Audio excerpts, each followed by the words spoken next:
Good evening and welcome to the Sleep to Lore series.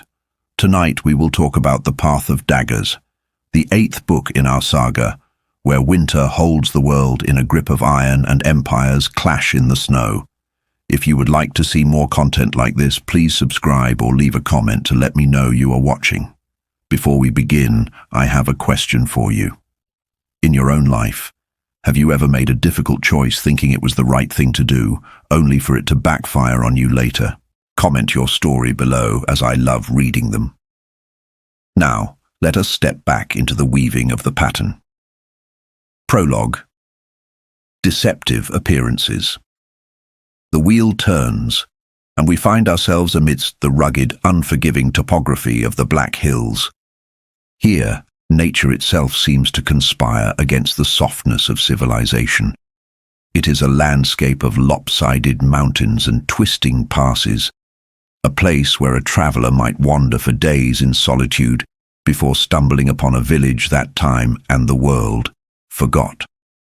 This isolation is precisely why Atheniel, the Queen of Candor, rides here. She is a ruler of the borderlands, accustomed to the threat of the great blight to the north, yet today her armored back is turned to that ancient enemy. She marches south, and the irony of this movement hangs heavy in the dusty air. The theme of this gathering, and indeed the essence of the political landscape in this age, is the mask, the deceptive appearance. Atheniel rides with 50 of her finest, yet she projects an air of unconcern, a calm facade that hides a roiling interior. She questions the wisdom of her path. To leave the blight unguarded is heresy in the borderlands, yet the world below is crumbling. The White Tower, once the bedrock of stability, is fractured. And then there is the Dragon Reborn. Is he a savior or a breaker of worlds? Atheniel cannot decide, and that indecision is a terrifying thing for a monarch. She is not alone in this conspiracy of desperate sovereigns. The meeting point is a shallow bowl in the hills, marked by a relic of the Age of Legends, a golden spire, largely buried, whispering of madness and the dead. It is a fitting totem for their undertaking, a beautiful, dangerous thing from the past that commands fear. Her allies await. There is Pytar of Arafel, aging but straight-backed, a man who has traded braids for a soldier's crop, but retains the lethal grace of a swordsman. There is Isar of Shianar, a man of iron and melancholy, mourning a wife long dead, his soul forged in duty. These men are the shield of the north, yet they too have left their posts. The tension is palpable, a silent acknowledgement that the chaotic storms generated by Rand al-Thor are more immediately dangerous than the festering malice of the Dark One. Then, shattering the somber mood, comes Tenobia of Saldaea. If the kings are stone and iron, Tenobia is wildfire. Young, brash, and fiercely independent, she rides not with a retinue of counselors, but with her uncle, a grizzled soldier. Tenobia represents the volatile human element in this equation. She is furious that her uncle, Davram Bashir, has pledged himself to the dragon, and she intends to remind the world that Saldaea has a queen. Her presence highlights the fragility of this alliance. It is bound by necessity, but strained by clashing personalities and the immense ego required to rule nations. The deception deepens when the topic of Aes Sedai arises. Every ruler here has brought them, secret upon secret. Pytar brings 7, Tenobia 5, 13 sisters in total. The number is not a coincidence. 13 is the number required to sever a man from the one power or to bind him. They claim they wish to guide the dragon, to protect the world from his madness, yet the presence of 13 sisters suggests a darker, more forceful intent. They are preparing to leash the storm. Ultimately, these rulers, bound by blood and marriage, perform a rite as old as their nations. They cut their palms, mingling their blood with the soil. We are one, to the death. It is a moment of profound gravity. They are committing treason against tradition to save the world, marching into the unknown to confront a prophecy made flesh. The scene shifts, carrying us from the dry winds of the Black Hills to the dust-choked heat of the Isle camp outside Cairn. Here, we witness a different kind of deception, embodied by Verin Mathwin of the Brown Arja. Verin is a master of the unassuming persona. To the casual observer, she is a fluttery, distracted scholar, obsessed with books and notes, seemingly harmless. This is her armor. Beneath the surface, she is perhaps one of the most dangerous and pragmatic women in the White Tower. She moves through the Isle camp, where the social order has been inverted. Captured Aes Sedai, women who once commanded kings, are now Dartsang, shamed ones. They are clothed in rough black wool, forced to haul rocks and grind grain, stripped of their pride and their silk. The psychological toll on these captives is immense. We see Turana, weeping and broken, and Irgain, a green sister who has been stilled, severed from the true source, working a handmill like a peasant. The Aiel do not use traditional torture. They use humiliation and the crushing weight of useless labor to dismantle the ego. They are rewriting the identity of these women, forcing them to understand that in the Aiel waste, being Aes Sedai means nothing.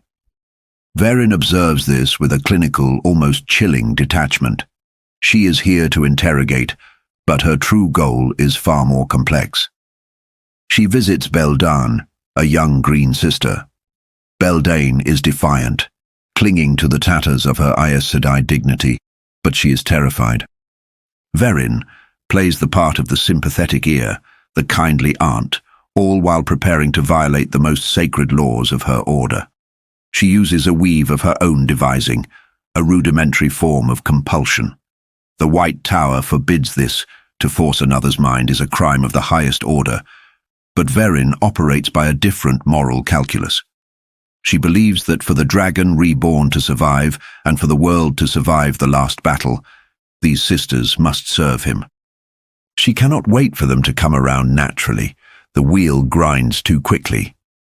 So she edits Beldain. It is a terrifyingly subtle violation. She uses a weak angriel to boost her power, weaving spirit into the young woman's mind, planting suggestions that will bloom into loyalty. It is a violation of autonomy, performed with a gentle hand and a soothing voice. Verin justifies this mental surgery as necessary for the greater good, a grey act in a war of black and white. It reveals the terrifying depths of the Brown Arja's dedication.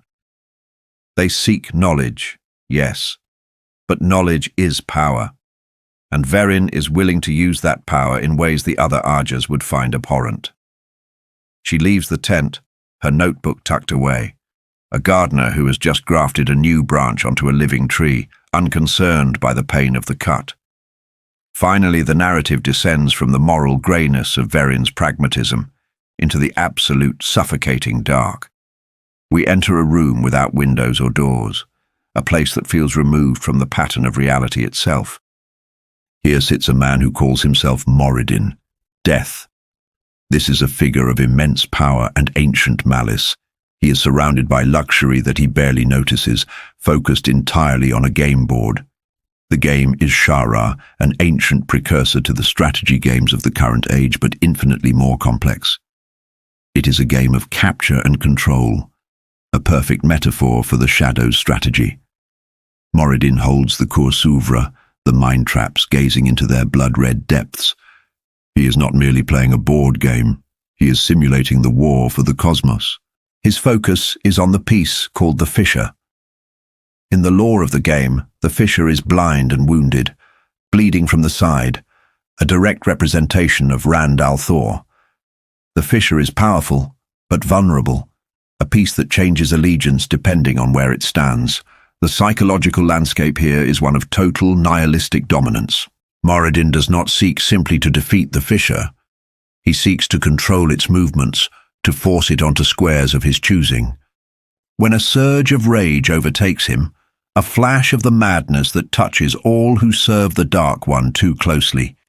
He seizes the true power. This is not the one power drawn from the true source, but the essence of the Dark One himself. Ecstasy and destruction mingled. With it he crushes the fisher piece to dust, but the destruction is premature. He laughs and the sound is devoid of humor. He realizes the great cosmic joke. He is playing both sides of the board. The Shadow's influence has permeated everything. The Aes Sedai, the monarchs of the borderlands, the dragon himself. They are all pieces moving according to a design they cannot see.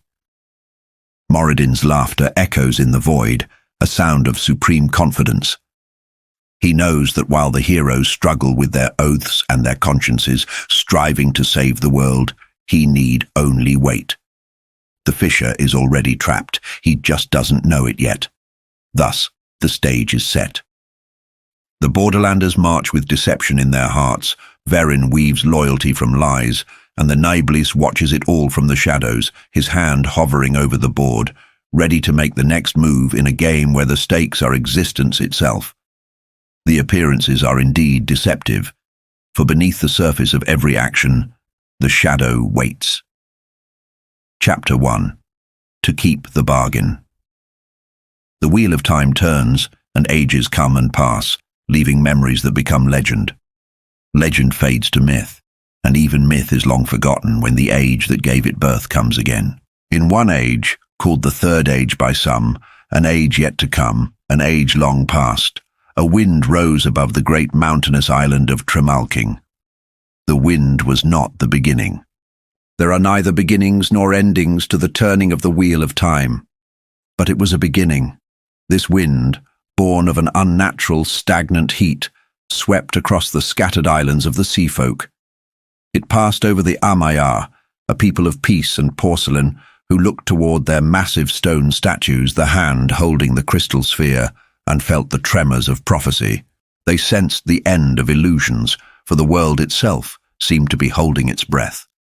The wind gathered strength, howling eastward across the sea of storms, whipping the waves beneath a sun that refused to yield to winter.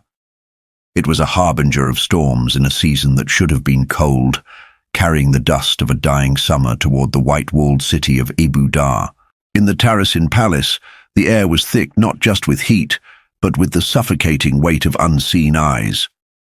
We join Avienda here, the Aiel warrior striving to navigate a world of silk and stone that feels more treacherous than the waste. A prickling sensation danced between her shoulder blades, a specific, instinctual warning she had not felt since her days wedded to the spear. It was the feeling of being hunted. Here, we must understand the psychological toll on Avienda.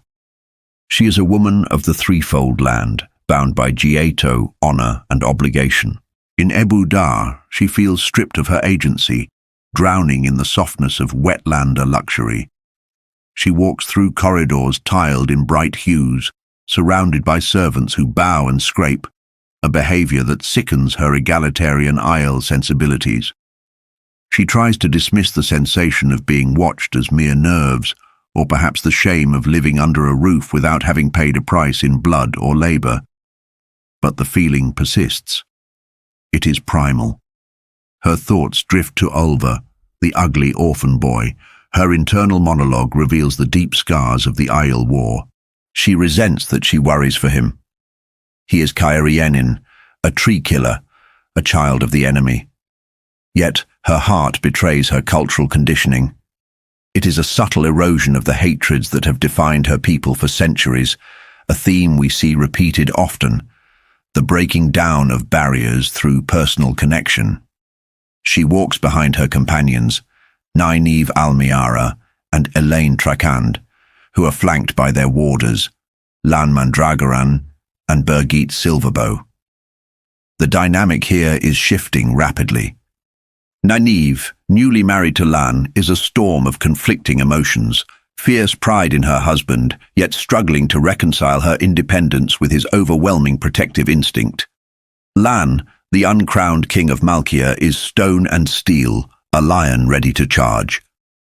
He tells Nynaeve that while she is Aes Sedai and he is warder, She is also his heart's desire. He vows that the day she dies, he will die. This stark declaration of devotion hits Nynaeve with the force of a physical blow, silencing her usual bluster. It is a rare moment where we see Nynaeve, usually so sure of her authority, completely disarmed by love. Elaine and Birgitte offer a different reflection of the bond. Birgitte, the hero of legend torn from the dream, treats Elaine with a casual, sisterly irreverence that shocks traditional sensibilities.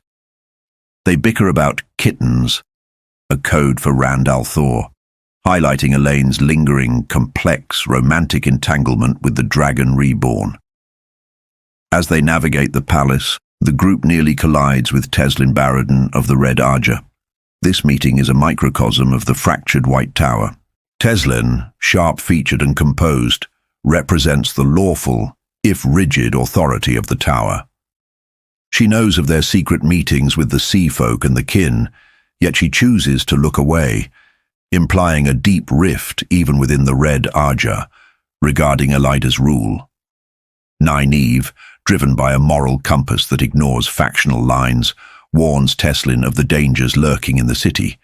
Moghedien, the Black Arja, and the Golem, a shadow-spawn nightmare made to kill channelers.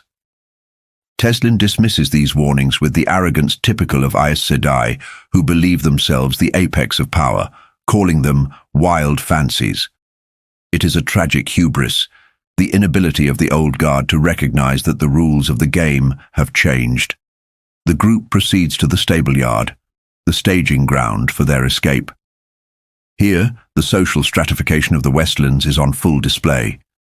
We have three distinct groups, each eyeing the others with suspicion and disdain. First, the Seafolk Windfinders, led by the imperious Renail Din Calon.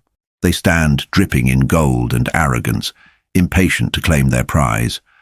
Second, the Aes Sedai, loyal to the rebels, led by Merilila, who view the other groups as untamed and lesser.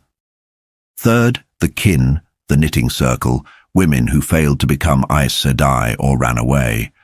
They stand in terrified awe of the sisters, a lifetime of indoctrination, making them tremble even when they possess superior numbers or strength. The tension is palpable.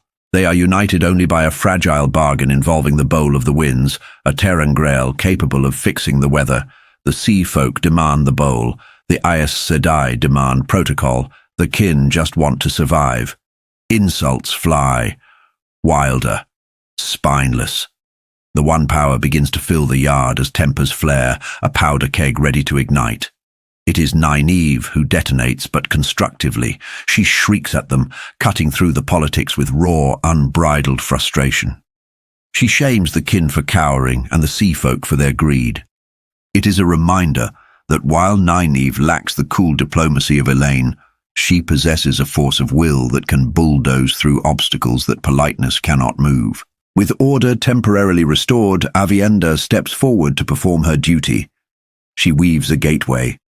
For Aviendha, this is a source of secret shame.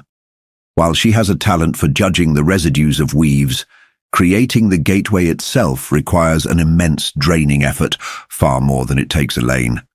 She feels she is failing, soft and incompetent, unaware that her difficulty stems from the difference in how men and women grasp the power, or perhaps a unique block she has yet to overcome.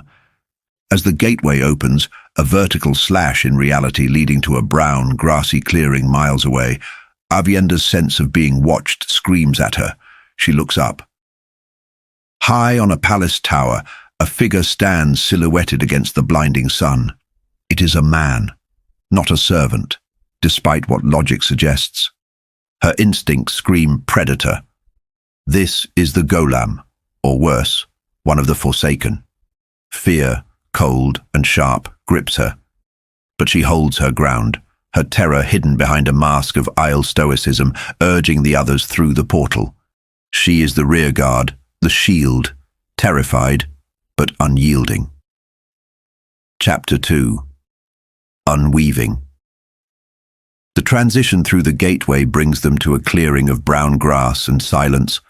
a stark contrast to the bustling, tension-filled stable yard of Abu Dar. Elaine Trakand takes the lead here, her analytical mind immediately shifting to logistics and assessment.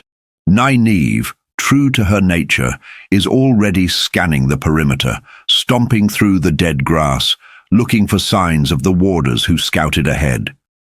The forest feels empty, save for the chatter of a squirrel and the rustle of dry leaves. It is a quiet moment, but in the world of dreams and the waking world alike, silence often precedes the strike. Elaine observes the procession of their strange alliance. The Windfinders pass through, their seafolk arrogance dampened slightly by the unnatural experience of traveling instantly across miles. Elaine notes the power dynamics within their ranks. Hierarchy among the Athan Mir is brutal and strict, yet she assesses their strength in the One Power with a critical, almost competitive eye. She realizes with a jolt that some of the lower-ranking Windfinders, and even the apprentices like the Meek Talan, possess terrified potential that rivals or exceeds the strongest Aes Sedai. It is a humbling realization for Elaine, dismantling the White Tower's long-held belief in its own supremacy. The kin follow, dragging their prisoner, the Black Sister Ispan. Ispan is hooded and shielded, a bag of incoherent malice. The way the kinswomen handle her, apologizing to the woman who helped murder their friends, is a psychological study in trauma. They are so conditioned to revere the shawl that they cannot fully process that an Aes Sedai can be a monster. They apologize for the indignity of capturing a killer. While the others organize, Elaine turns her attention to the pack horses carrying the cash found in the storeroom with the Bowl of the Winds. This is a treasure trove of the old blood, items hidden by the kin for centuries. Elaine, possessing a rare talent for understanding Terra Angriel, begins to sort through the rubbish. She finds a turtle-shaped brooch made of amber. To the untrained eye, it is a trinket. To Elaine, it is a song. It is a weak Angriel capable of amplifying a channeler's strength. A small victory, but in the war against the shadow, every ounce of power matters. She pockets it, a secret advantage. Van Dane, one of the scholarly Green Sisters, approaches Elaine with a warning. She tells the story of Martine Janata, a sister who studied Terangriel decades ago. Martine was careful, cautious, and brilliant. Yet she was found burned out, her warder dead from the shock, her mind wiped of the last week's memories. The message is clear. Curiosity in the One Power is a game played with fire, and the fire always wins eventually. It is a grim reminder of the stakes. The artifacts Elaine handles so casually are remnants of an age of wonders, but they are also machines without instruction manuals, capable of ending a life in a heartbeat. Suddenly, a shriek from Merilila tears through the clearing. "No, that is impossible!" The Aes Sedai are staring at the gateway. Aviendha stands there, the last to leave Abu Dar, but she's not simply letting the gateway dissipate. She's picking the weave apart. In the lore of the White Tower, unweaving a weave, especially one as complex as a gateway, is considered tantamount to suicide. If the flows snap, the resulting release of energy could level the forest, killing everyone instantly. It is the magical equivalent of defusing a nuclear bomb while blindfolded. But Aviendha is doing it. Sweat beads on her face. Her concentration is absolute. She unravels the flows of air, spirit, and fire, dismantling the structure thread by thread. The Aes Sedai are horrified, screaming at her to stop, calling her a reckless wilder. But Aviendha finishes.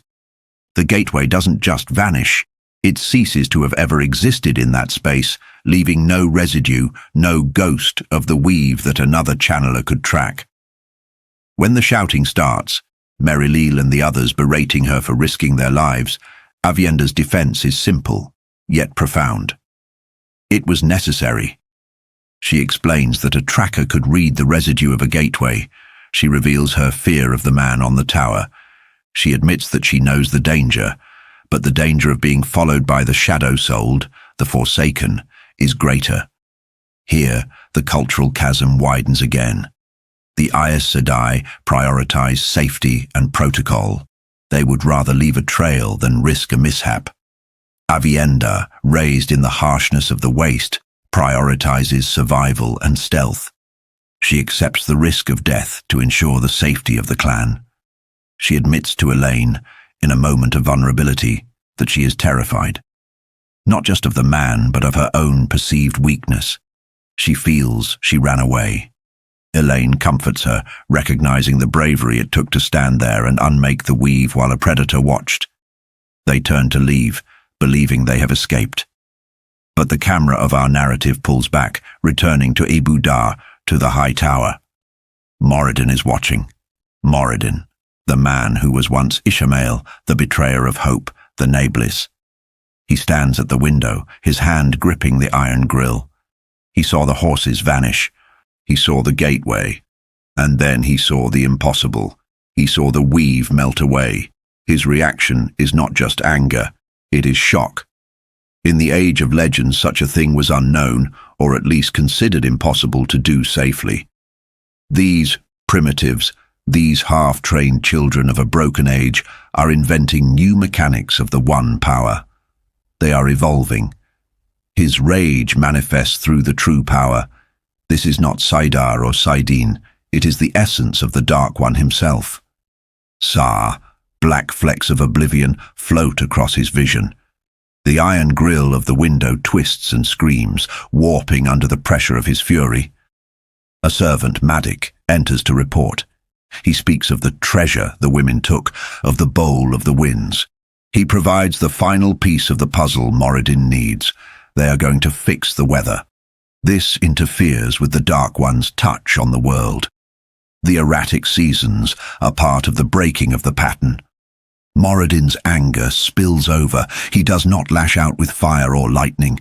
He simply crushes Madik.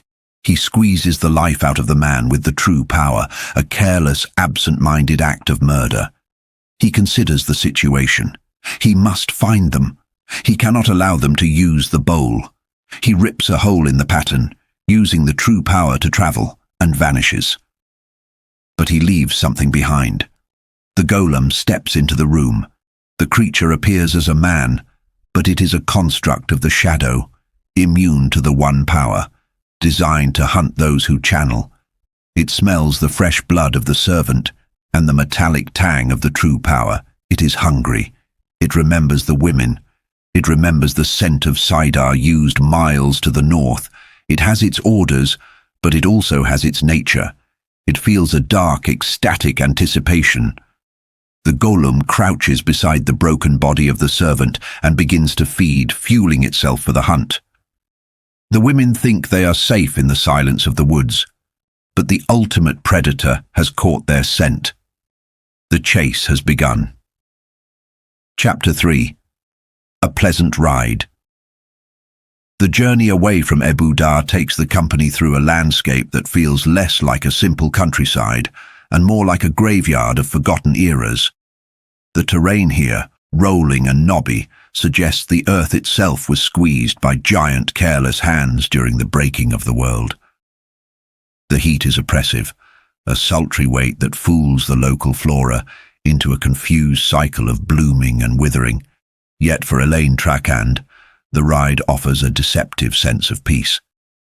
The immediate danger of the Forsaken has been outrun, leaving her to admire the strange, fluted columns of ruined forests and boulders that once formed the toes of Colossi, remnants of a time when humanity's ambition matched its ability to touch the clouds. However, the tranquility of the scenery is merely a mask for the simmering cauldron of politics Elaine must hold together. While the physical threat has receded, the social friction within their motley caravan threatens to spark a different kind of fire. Elaine finds herself acting as the fulcrum between three distinct difficult groups: the imperious sea folk, the secretive kin, and the Aes Sedai, who even in rebellion cannot shed their ingrained habits of manipulation. Beside her, Aviendha provides a grounding, albeit intense, presence. The IL woman is fixated on a failure of duty, a message to Randall Thor that went astray. Avienda's distress isn't just about logistics. It is a window into the profound, almost fatalistic honor of the Aiel culture. She speaks of biting her knife until her liver bursts, a visceral metaphor for swallowing shame. Elaine, however, finds her own feelings toward Rand shifting. The sharp sting of jealousy has softened into envy. She no longer begrudges Avienda her connection to the Dragon Reborn. She simply wishes for that same depth of intimacy for herself.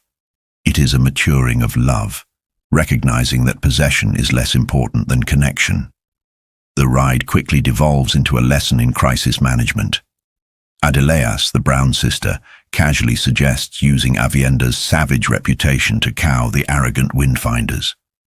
It is a classic Aes Sedai tactic, using a truth to paint a lie, manipulating perception to maintain dominance. The sea folk, terrified of the Aiel reputation, demand Elaine snub in her friend. Elaine, seizing the moment, plays along, warning them that the Aiel are uncontrollable.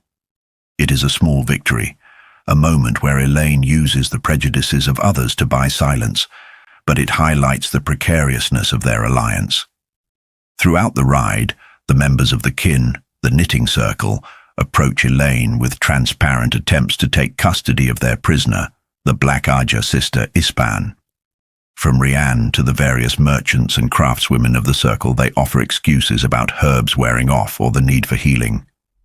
But the Aes Sedai, led by the astute Merilila and Vandane, rebuff them at every turn.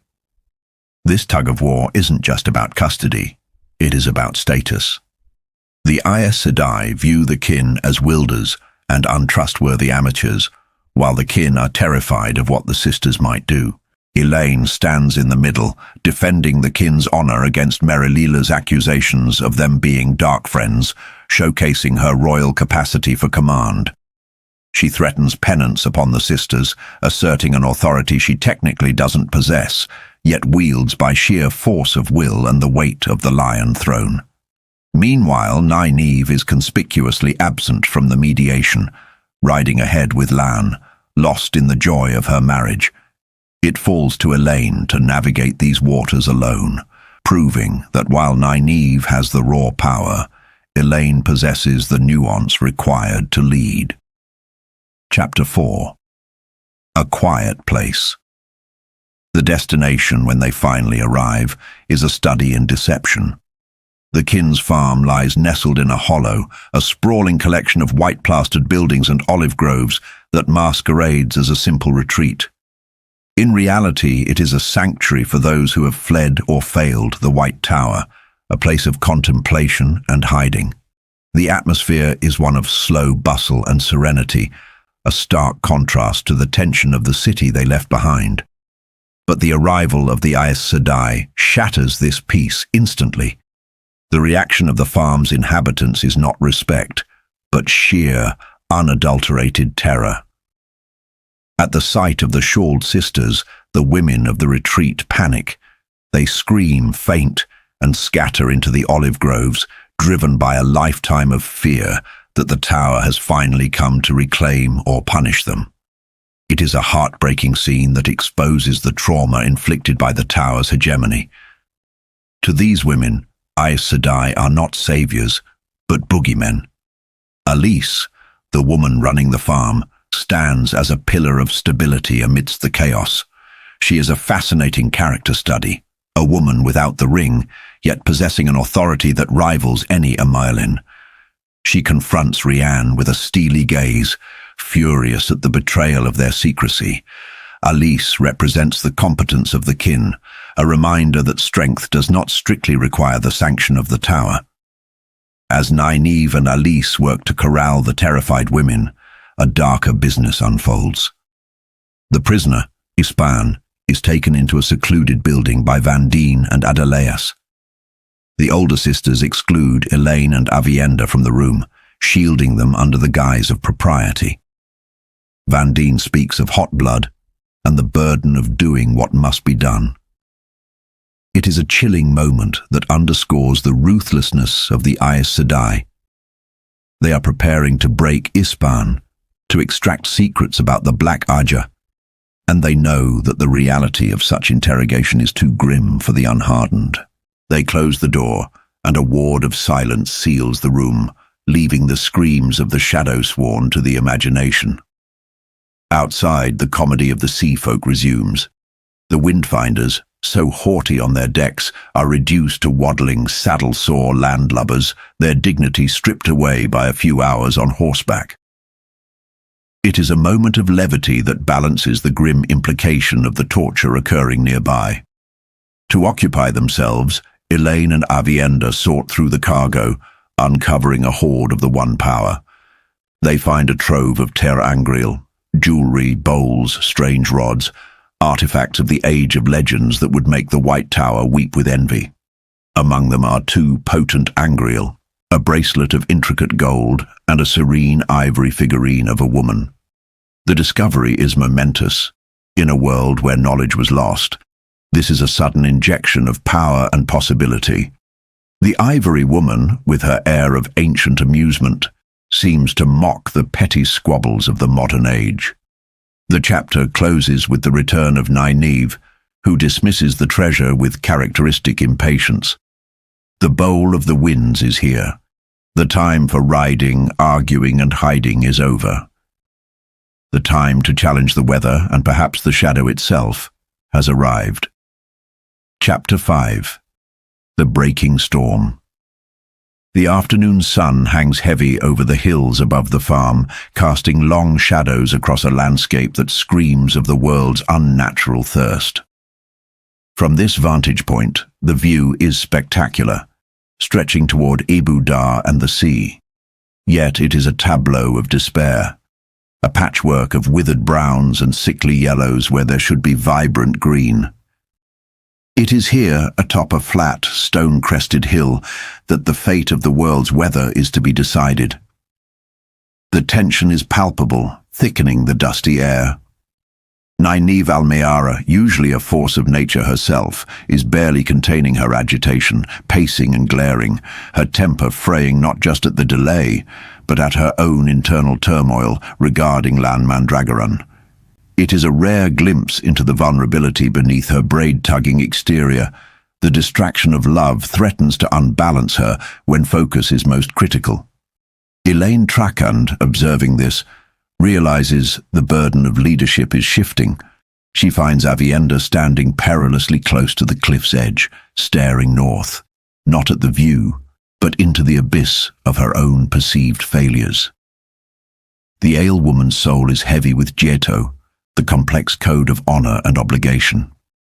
She feels she has shamed Elaine by failing to open a gateway and by being unable to interrogate a prisoner. In a moment of profound tenderness that transcends culture, Elaine pulls her back, both physically from the cliff and emotionally from her despair. To bolster her near-sister's spirit, Elaine entrusts Avienda with a powerful Angriel, a carved ivory figure. It is a gesture of supreme trust, allowing the warrior woman to hold a terrifying amount of the One Power, transforming her shame into a solemn duty. The preparation for the ritual exposes the fractious politics of the alliance. The Seafolk Windfinders, arrogant and rigid in their hierarchy, assert control. Kaya Din Gelin, a woman of formidable presence, commands the circle, pushing aside even the high-ranking Aes Sedai. The circle is formed, a link of 13 women. The sensation of the link is described with intimate intensity. It is a hyper-awareness where Elaine can smell the specific scents of the gold boxes on the sea folks' necks and feel the phantom pain of a blister on Nynaeve's heel. It is a shared emotional landscape where fear, eagerness and determination bleed from one mind to another.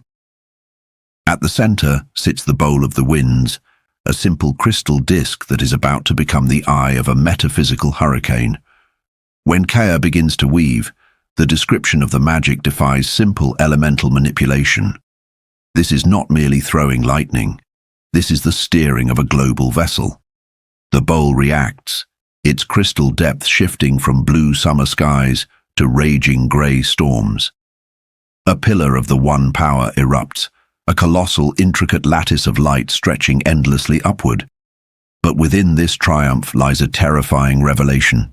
As the weave complexifies, spreading a spiderweb of influence across the sky, the women in the circle recoil in spiritual horror.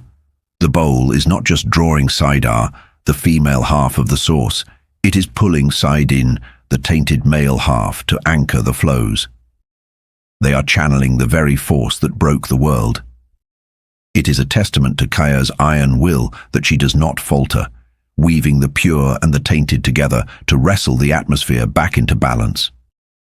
When the weaving ends, the collapse is sudden. The power vanishes, leaving the women physically wrecked, as if the marrow has been scooped from their bones. The bowl is quiet, the deed done. Kaya compares it to turning a massive ship. The momentum of the weather has been shifted, but the turn will be slow. However, the moment of victory is shattered instantly. A shadow touches the group, not from the Dark One, but from an earthly terror. Lightning flashes in the distance, too rhythmic, too concentrated. The women sense massive channeling from the south, far too much to be a random skirmish. Elaine and Nynaeve realize with dawning horror that this is not the Forsaken, but the Seanchan. The breaking storm is twofold, the weather returning to normal and the invasion force crashing down upon Ebu Dar. In this crucible, Elaine must shed the girl and fully inhabit the queen. Nynaeve, frantic, wants to rush back to the city to save Mat Cawthon, her loyalty overriding her logic, but Elaine, remembering that the rose crown is heavier than a mountain, makes the brutal calculation. To return is suicide, to lose the bowl is to doom the world. They are saved from indecision by the sudden scream of shadow spawn as winged beasts, Raken, sweep over the hills. The Seanchan scouts are here. The sky rains fire as the channelers defend themselves, but the element of surprise is gone. The chapter closes on a desperate scramble. There is no time for dignity, only survival. The bargain with the sea folk is forcefully invoked. The emotional entanglements with Mat are painfully severed by necessity, and the order is given to run. They have changed the face of the world, but now they must flee the storm they left behind in Ebu Dar. Chapter 6. Threads. The escape begins not with a march, but a frantic scramble. We find Elaine Trakand hurtling down the dirt path, skirts hitched high, abandoning the stately grace of the palace for the raw necessity of survival. For a fleeting moment, the adrenaline of the flight transforms into a heady rush of leadership. She had issued commands, and the people, Aes Sedai kin and sea folk alike, had obeyed. In the chaotic tapestry of the wheel, where Elaine is still learning to wear her authority as comfortably as her skin, this moment of successful command feels like a triumph. She is the queen, leading her people from the fire. But the pattern has a way of humbling the proud. A buried stone catches her toe, sending her tumbling head over heels, shattering that illusion of royal dignity in a heartbeat. It is a harsh reminder that even queens bleed and trip. She lands at the feet of Birgitte, her warder. Here we see the profound depth of the warder bond. There is no mockery from Birgitte, only a shared, razor-sharp focus, a sensation Elaine likens to an arrow knocked on a bowstring. This is the psychological reality of the bond, two souls vibrating in sympathy, where one's embarrassment is subsumed by the other's combat readiness. The scene at the farm is a study in controlled chaos versus hysterical panic. While Nynaeve Almiara succumbs to the stress, shouting for order in a voice climbing toward hysteria, we are introduced to the formidable competence of Elise. Elise, a mere kinswoman, dissects the panic with surgical precision. She has already mobilized the farm, organizing supplies and refugees with a calmness that leaves Nynaeve baffled and deeply insecure. This dynamic is crucial for understanding Nynaeve's character arc. She defines herself by her ability to protect and control. To be outmaneuvered by a woman whom the White Tower would consider a failure, a runaway, strikes at the very core of Nynaeve's identity. She is left grasping for authority that has already slipped through her fingers, reduced to sulking over a hat, while Alice commands the evacuation. The preparations for departure are frantic. The urgency is driven by the terrifying memory of Falme. The Seanchan do not just kill, they enslave. The prospect of the Adam, that silver leash that reduces a woman to a pet, is a fate worse than death for any channeler. It is this psychological horror that fuels their frantic pace. As they pack the ter'angreal and the bowl of the winds, Elaine's possessiveness flares. She guards the artifacts not just out of duty, but out of a desperate need to prove herself to the Hall. She intends to master the making of these objects, a subtle nod to her growing ambition and talent. When the time comes to open the gateway, the exhaustion of the channelers becomes a tangible weight. Magic in this world is not an infinite resource, it takes a physical and mental toll. Elaine, weary to her bones, struggles to weave the flows of Sidar, finding them slippery and rebellious. Yet she forces the gateway open, a slash of silver light leading to a meadow in Andor. This is a strategic retreat, aiming to place Elaine within striking distance of her own throne in Caemlyn, unbeknownst to her enemies. However, the true tension of the chapter lies in what happens after the others pass through. Elaine remains behind. She refuses to simply close the gateway, fearing the Seanchan might have channelers capable of reading the residues of the weave and learning traveling for themselves. To prevent this tactical disaster, she decides to pick the weave apart, thread by thread. This is a perilous act, likened to dismantling a bomb while it ticks. The others try to stop her, but the logic is undeniable. Nynaeve, terrified for her friend, is bullied into leading the column away, leaving Elaine with only Aviendha and Birgitte. Here, the bond of the three women is cemented. It is not just friendship, it is a warrior's pact. Aviendha, the Isle spear sister who values honor above breath, and Birgitte, the hero of the Horn Reborn, refuse to leave Elaine to face the darkness alone. The process of unweaving is agonizing. Jordan describes the sensation of the power as slick, like gripping a greased eel. The mental strain is immense, causing physical trembling. It is a battle of will against the metaphysical physics of the universe. Then the Seanchan strike. The attack is sudden and brutal, shattering the quiet focus. Crossbow bolts and lightning tear through the air. The Seanchan are efficient, faceless in their insect-like helmets, driven by Suldam and Domain. The skirmish is a desperate, bloody affair. Birgitte becomes a turret of death, raining arrows despite a quarrel through her thigh, while Aviendha, bleeding and exhausted, uses her angreal to hurl fireballs, buying Elaine precious seconds. Elaine's struggle is internal and external. She must hold the volatile, unraveling weave, which threatens to detonate like a nuclear device if mishandled, while lightning strikes around her. The sheer fortitude required here marks Elaine's transition from a girl playing at adventure to a battle-hardened leader. She screams for her friends to flee, but they hold the line until the bitter end. When the weave finally collapses, the result is cataclysmic. The backlash is not merely a closing door, it is an eruption. The three women are thrown clear, battered and broken, as the farm is scoured from the face of the earth. In the aftermath, amidst the pain and the blood, we witness a moment of profound intimacy. Broken and bleeding on the hillside, Elaine and Aviendha look at one another and confirm their resolve to become first sisters. This is more than a plot point. It is a cultural synthesis. Elaine, the high nobility of the Westlands, and Aviendha, the warrior of the Waste, bind themselves in a way that transcends romance or politics. It is a survival bond, forged in the fires of near death. The chapter closes with a chilling perspective shift. We view the devastation through the eyes of Chulainn, a Seanchan Moratraken scout flying high above on a flying reptile. To the Seanchan, the obliteration of the farm is not a victory, but a terrifying signal. The Marath Daman, the wild channelers, have unleashed a weapon of mass destruction. This reframes the conflict.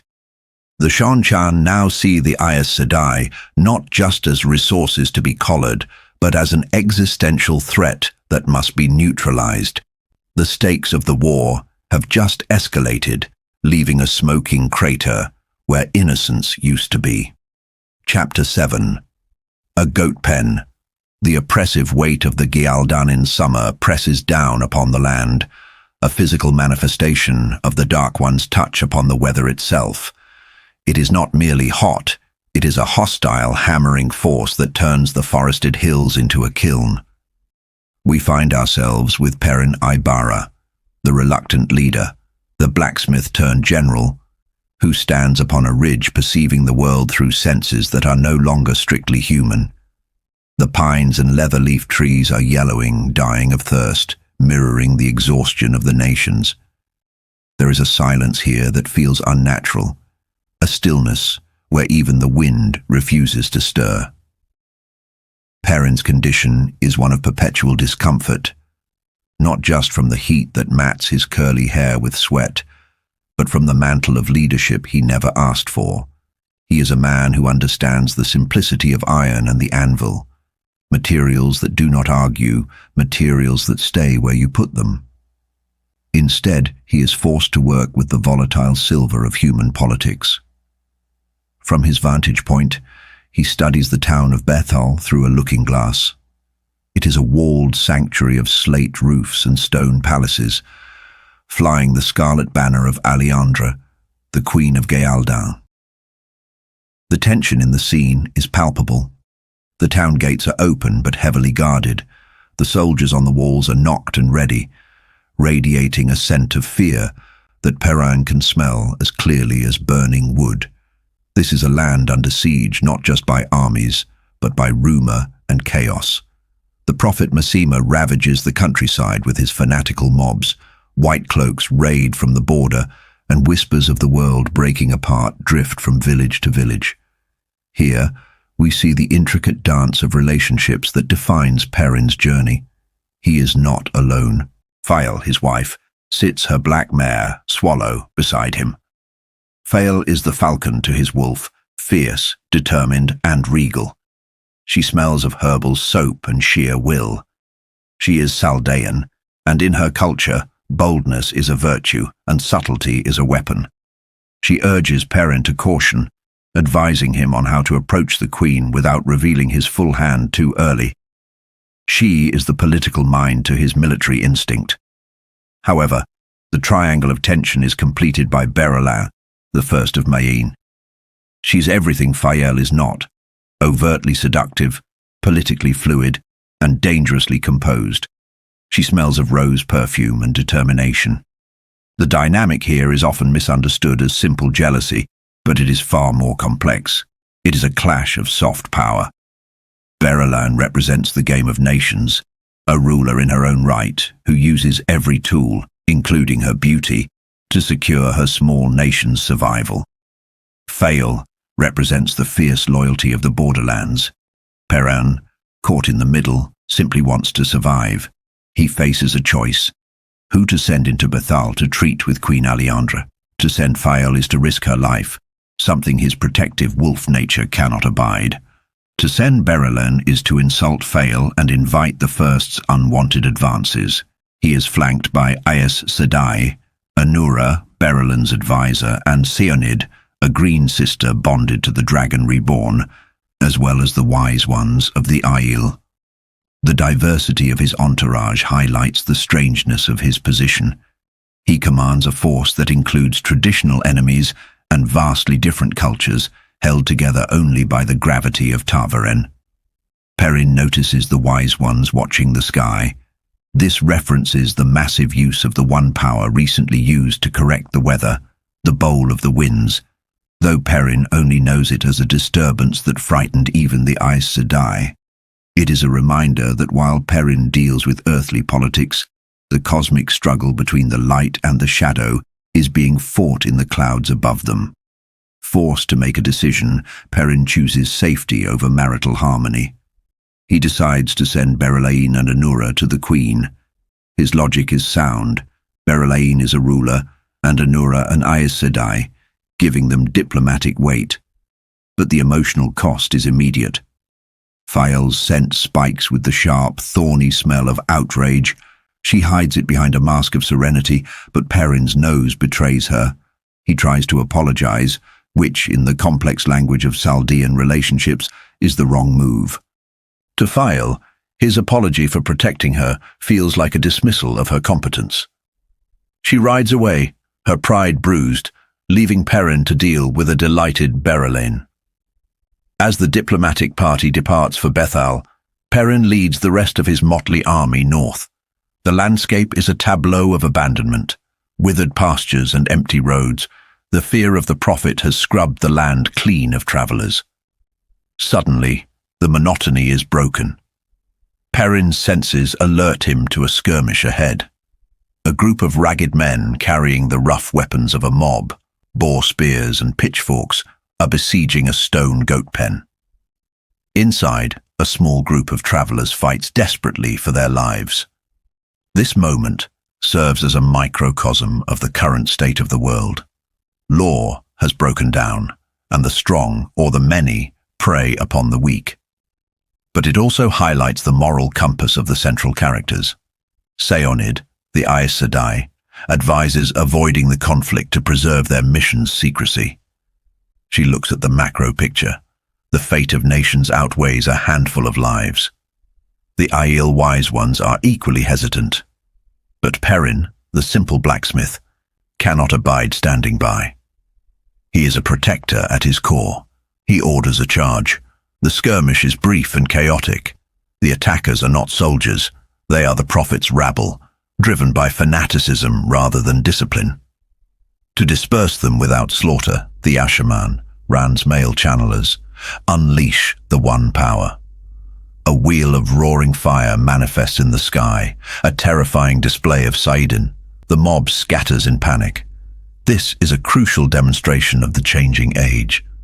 Magic, once hidden and feared, is now a weapon of war used openly, and its users are no longer bound by the oaths of the Aes Sedai to use it only in defense of their own lives. Perrin approaches the rescued travelers, and here the narrative indulges in a rich layer of dramatic irony. The group in the goat pen is led by a woman with red gold curls and a regal bearing, despite her dust-stained wool dress. She introduces herself as Maigdin. To Perrin, she is just a refugee with a stubborn streak. To the audience, however, this is Morghast Trakand, the former queen of Andor, believed dead by the world. She is accompanied by her loyal nurse, Lini, the young soldier Talonvor, the innkeeper Basil Gill, and others who fled Amadisha. The dynamic is fascinating. Perrin, a peasant pretending to be a lord, is offering sanctuary to a queen pretending to be a servant. Morghast, or Maigdin, is immediately struck by Perrin's golden eyes, the mark of the wolf brother. But she's too desperate to refuse aid. The aftermath of the fight reveals the brutality of the prophet's followers. One of the attackers is caught, and a necklace of human ears is found dropped nearby. The revulsion Perrin feels is visceral. He is a man who creates, who builds, and this wanton destruction and mutilation offends his soul. In a moment of terrifying authority, Perrin confronts the captive. He invokes the name of the Dragon Reborn, not as a savior, but as a judge. He threatens that anyone committing such atrocities will hang. It is a glimpse of the hard man Perrin is becoming. He releases the captive to spread the word. The dragon's justice has arrived, and it will not tolerate the prophet's madness. The chapter closes with the refugees joining Perrin's camp. Maigdin observes the banners Perrin flies, the red wolf head and the red eagle of Manetheren.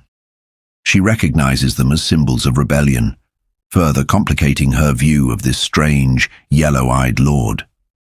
She is walking a knife's edge, hiding her identity while accepting the protection of a man she fears might be a rebel against her own daughter's inheritance. Chapter 8. A simple country woman. We shift scenes to the established campsite, a place that serves as a physical representation of the fragile alliances Perrin must manage. The camp is segregated, the Maena winged guards with their polished breastplates, the Isle wise ones with their Gaishain servants, the Two Rivers archers with their longbows, and the brooding Ashaman. It is a powder keg of conflicting loyalties and cultures held together only by Perrin's will. The environment is sensory and grounded. We smell the roasting goat meat, the sweat of horses, and the dust of the drought. The heat remains a constant draining character, sapping patience and shortening tempers. Perrin moves through this camp, uncomfortable with the deference shown to him. Servants bow, and his own neighbors call him Lord Perrin. He longs for the simplicity of the forge, where respect is earned by the quality of the blade, not the station of birth. But the pattern weaves as it wills, and he is trapped in the role of a nobleman. He seeks out Basil Gill, the stout innkeeper from Camelin, to get the truth of their journey. The interaction between Perrin, Gill, and the sharp-tongued Linny provides a moment of levity amidst the gloom. Linny, the quintessential nursemaid who has scolded queens, has no fear of a wolf lord. She berates Gill and speaks over Perrin, acting as a grounding rod for the high fantasy elements. She brings the conversation down to earth, specifically to romance. Linny suggests, with startling pragmatism, that Perrin should marry Maegdin to Talanvor. She sees the tension between the former queen and her loyal guardsmen not as a tragedy of station, but as two stubborn young people who need a push. It highlights the blindness of the characters to their own situations. Perrin is baffled by this domestic advice while dealing with the fate of nations. However, the conversation takes a dark turn. Basil Gill reveals why they fled Amadisia. The Seanchan have returned. This revelation is a thunderclap. The Seanchan, the invaders from across the ocean with their enslaved channelers and monstrous beasts, were thought to be a distant threat, defeated by Rand at Falmer. To hear they have taken the fortress city of Amador means they have conquered entire nations while the world wasn't looking. Perrin realizes the map has changed overnight. He is no longer just hunting a mad prophet. He is walking into the maw of an imperial invasion. The narrative then pivots to Fael, offering us a glimpse into the Falcon's mind. If Perrin is the reluctant shield, Fael is the eager dagger. She holds court in her tent, surrounded by the trappings of nobility she insists they maintain. Her meeting with Maegdin is a masterclass in subtle interrogation. They feel each other out, two high-born women, though one hides it, assessing potential threats. Fael takes the refugees into her service, a charitable act that also allows her to keep a close eye on these mysterious travelers. When Perrin returns to the tent, the friction between husband and wife resumes, but it shifts into a partnership.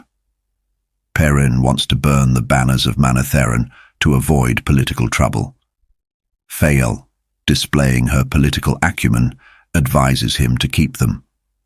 She argues that hiding in plain sight is the best camouflage. If he flies the banner of a dead nation, people will dismiss him as a fool or a minor rebel, distracting them from his true mission for the Dragon Reborn.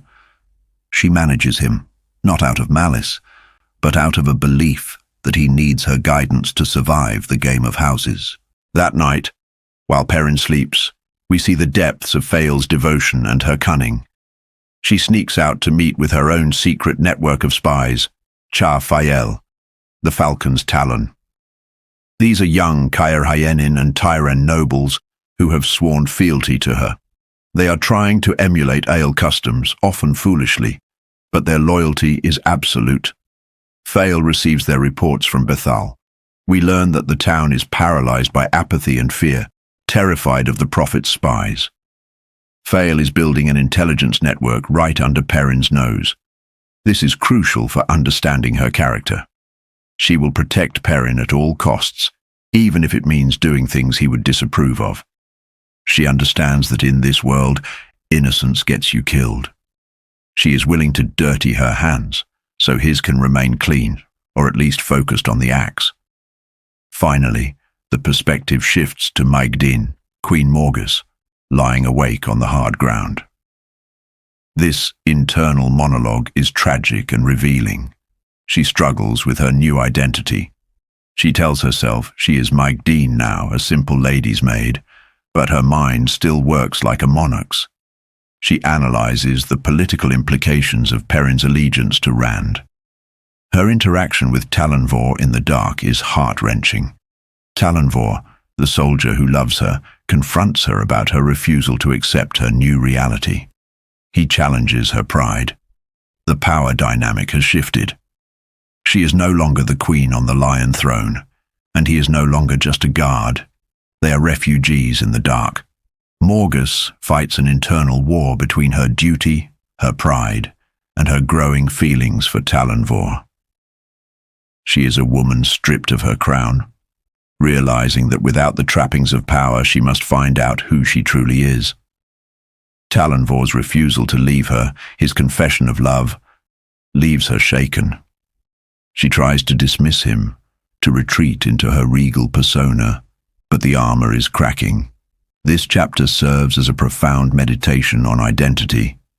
Perrin tries to reject his nobility, but acts nobly. Morgus tries to reject her royalty, but cannot stop thinking like a queen. Fael plays the submissive wife while running a spy ring. In the world of the wheel, who you are is often less important than what the pattern requires you to be.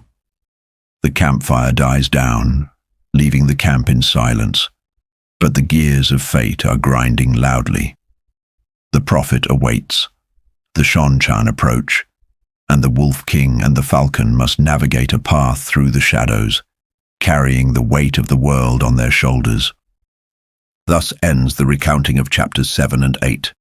The wheel weaves as the wheel wills. Chapter 9. Tangles. The world awakens before the sun does, and in the camp of the dragon's emissary, the heavy stillness of a winter that refuses to behave like winter hangs in the air. Perrin Aybara wakes to the grey pre-dawn, finding, as he often does, that his wife, Fael, is already moving, already shaping the world to her will. There is a profound contrast here, one that defines Perrin's existence. The simple blacksmith who craves the quiet, and the Chaldean noblewoman who thrives in the intricate dance of leadership. She moves with a silence that belies her industry, organizing servants, 2 rivers folk trained in the courts of Kemlin, while Perrin shivers, not just from the morning chill, but from the trappings of nobility that seem to tighten around him like a poorly fitted coat. He dresses in the dark, scrubbing his teeth with salt, trying to hold on to the man he was before the pattern caught him in its weave. Outside, the camp is a study in contradictions. You have the rough-hewn authenticity of the 2 Rivers men, the rigid discipline of the Maina winged guards, and the Caerhinin servants bustling with lanterns. It is a microcosm of the nations Rand al'Thor is attempting to weld together, all held loosely in place by the gravity of a reluctant Ta'veren. Perrin's discomfort is palpable. He watches Fael command her retinue, Master Gil, the Queen's guards Talonvor and Lamgwin, and the women Maegdin, Breen and Linny. To Perrin, this is a tangled knot of people who should be safe at home, not marching toward the madness of the prophet. He bows to them, a reflex of his upbringing, and they startle. It is a recurring psychological friction point for him. He cannot accept that to these people, he is no longer just Perrin the blacksmith. He is a lord, a figure of mythic proportions, and his humility confuses them as much as their deference irritates him. As he moves through the camp, the burden of leadership weighs heavily on his senses. Perrin's wolf-enhanced perception paints the world in vivid, overwhelming detail. He smells the determination of the servants, the stale sweat of the soldiers, and the distinct, sharp sense of emotions. He tries to interact with the 2 Rivers men as he always has, checking their boots, their fletchings, their health. But the dynamic has shifted irrevocably. Men he grew up with, men who once scolded him as a boy, now call him Lord Perrin. They grin and stand taller when he passes. He empties a flask of brandy belonging to Jory Congar, a known drunkard, and instead of anger, Jory laughs with pride that Lord Perrin caught him. It is a lonely realization. Perrin thinks he is the only sane person left, not realizing that his sanity, his grounded nature, is exactly what these men are anchoring themselves to in a world gone mad. They look to the banners fluttering above, the red wolf head and the red eagle of Manetheren, and they see a resurrection of ancient glory. Perrin sees only a target. He fears the White Cloaks, fears the Seanchan, and fears leading these friends to their deaths. He is a shepherd trying to protect the flock, but the flock is eager for the wolves. Among the bustle, the spy master Seban Balwer makes his presence known. Balwer is a fascinating study in camouflage. He looks like a dried-up clerk, bird-like and frail, yet he possesses a mind sharp enough to cut glass. He approaches Perrin, not with martial strength but with information. He solidifies his value by revealing the location of the prophet Masema, a town called Abila, and dropping warnings about the White Cloaks, specifically the dangerous Ermenvalda and the fanatical Radam Asunawa. Balwer represents the Shadow War, the game of information that Perrin despises but desperately needs. Balwer's obsequious behavior masks a predator's intellect. He smells of satisfaction, of a man building his own importance within a new hierarchy. Perrin eventually makes his way to the miner camp. Here, the atmosphere shifts from the chaotic camaraderie of the Two Rivers folk to the rigid, polished steel of professional soldiery. The winged guards are statues on horseback, sweating in their armor. Javier Nurel, their young officer, looks at Perrin with hero worship in his eyes. To Nurel, Perrin is the man who turned the tide at Dumai's wells. Perrin walks their lines trying to find fault, trying to be the lord they expect, but mostly just feeling like an imposter. He attempts to offer a few words of praise, invoking the memory of the wells, and the reaction is explosive. The Mayanas cheer Golden Eyes and Manetheren. It is a visceral reminder of the power of symbols. Perrin is no longer a man to them. He is a living banner. He retreats from their adulation, hiking up the slope toward the Wise Ones, seeking the one group of people who definitely will not cheer him. The dynamic with the Aiel and the Aes Sedai is fraught with a tension that Perrin struggles to navigate. He finds the Wise Ones, Idara, Janina, and the others, sitting in their tent, radiating an aura of absolute authority. They are treating the sworn Aes Sedai, Seonid, and Masuri as apprentices, breaking their pride with menial chores. To Perrin, this is dangerous and wrong. He promised to protect these women. But the cultural chasm is vast. The Wise Ones view the Aes Sedai as children who must be taught strength and humility. The confrontation in the tent is sharp. Perrin tries to assert himself, but he is outmaneuvered by the sheer force of the Wise Ones' collective will. They reveal the dark prophecy of the Dreamwalkers. Masema, the prophet, must die. He is a danger to the Dragon Reborn. This puts Perrin in an impossible bind. Rand sent him to retrieve the prophet, not kill him. When Seonid is summoned, the Aes Sedai is a cauldron of suppressed rage, yet she agrees with the Wise Ones. She calls Masema a rabid dog. Perrin is left reeling. He is surrounded by women who speak in riddles and hard truths, all conspiring to force his hand toward violence. He leaves the tent feeling less like a commander and more like a man trying to hold back a landslide with a shovel. Chapter 10. Changes. Emerging from the suffocating intensity of the Wise One's tent, Perrin considers the safety of his own skin. He feels like a stag chased by wolves, a fitting metaphor given the golden hue of his eyes. But the solitary nature of his burden is interrupted by the arrival of a ghost from his past. Two men ascend the hill, Gaul, his loyal Aiel friend, and Elias Machera. Elias is a critical figure in the lore of the Wolf Brothers. He was the guide who first helped Perrin understand the voices in his mind, the man who walks the border between humanity and the wolf dream. Dressed in the dusty garb of a wanderer, Elias brings a sense of wild, ancient grounding. His presence signals that the stakes are shifting on a primal level. He speaks of the wolves smelling a change coming, a shift in the very fabric of the world. It is a vague, unsettling omen that resonates with the unnatural weather and the chaotic turnings of the pattern. The interaction between Gaul and Elias provides a moment of levity amidst the gloom. Their friendship is born of mutual lethality and a strange respect, highlighting how the Ale and the few wetlander outcasts can find common ground.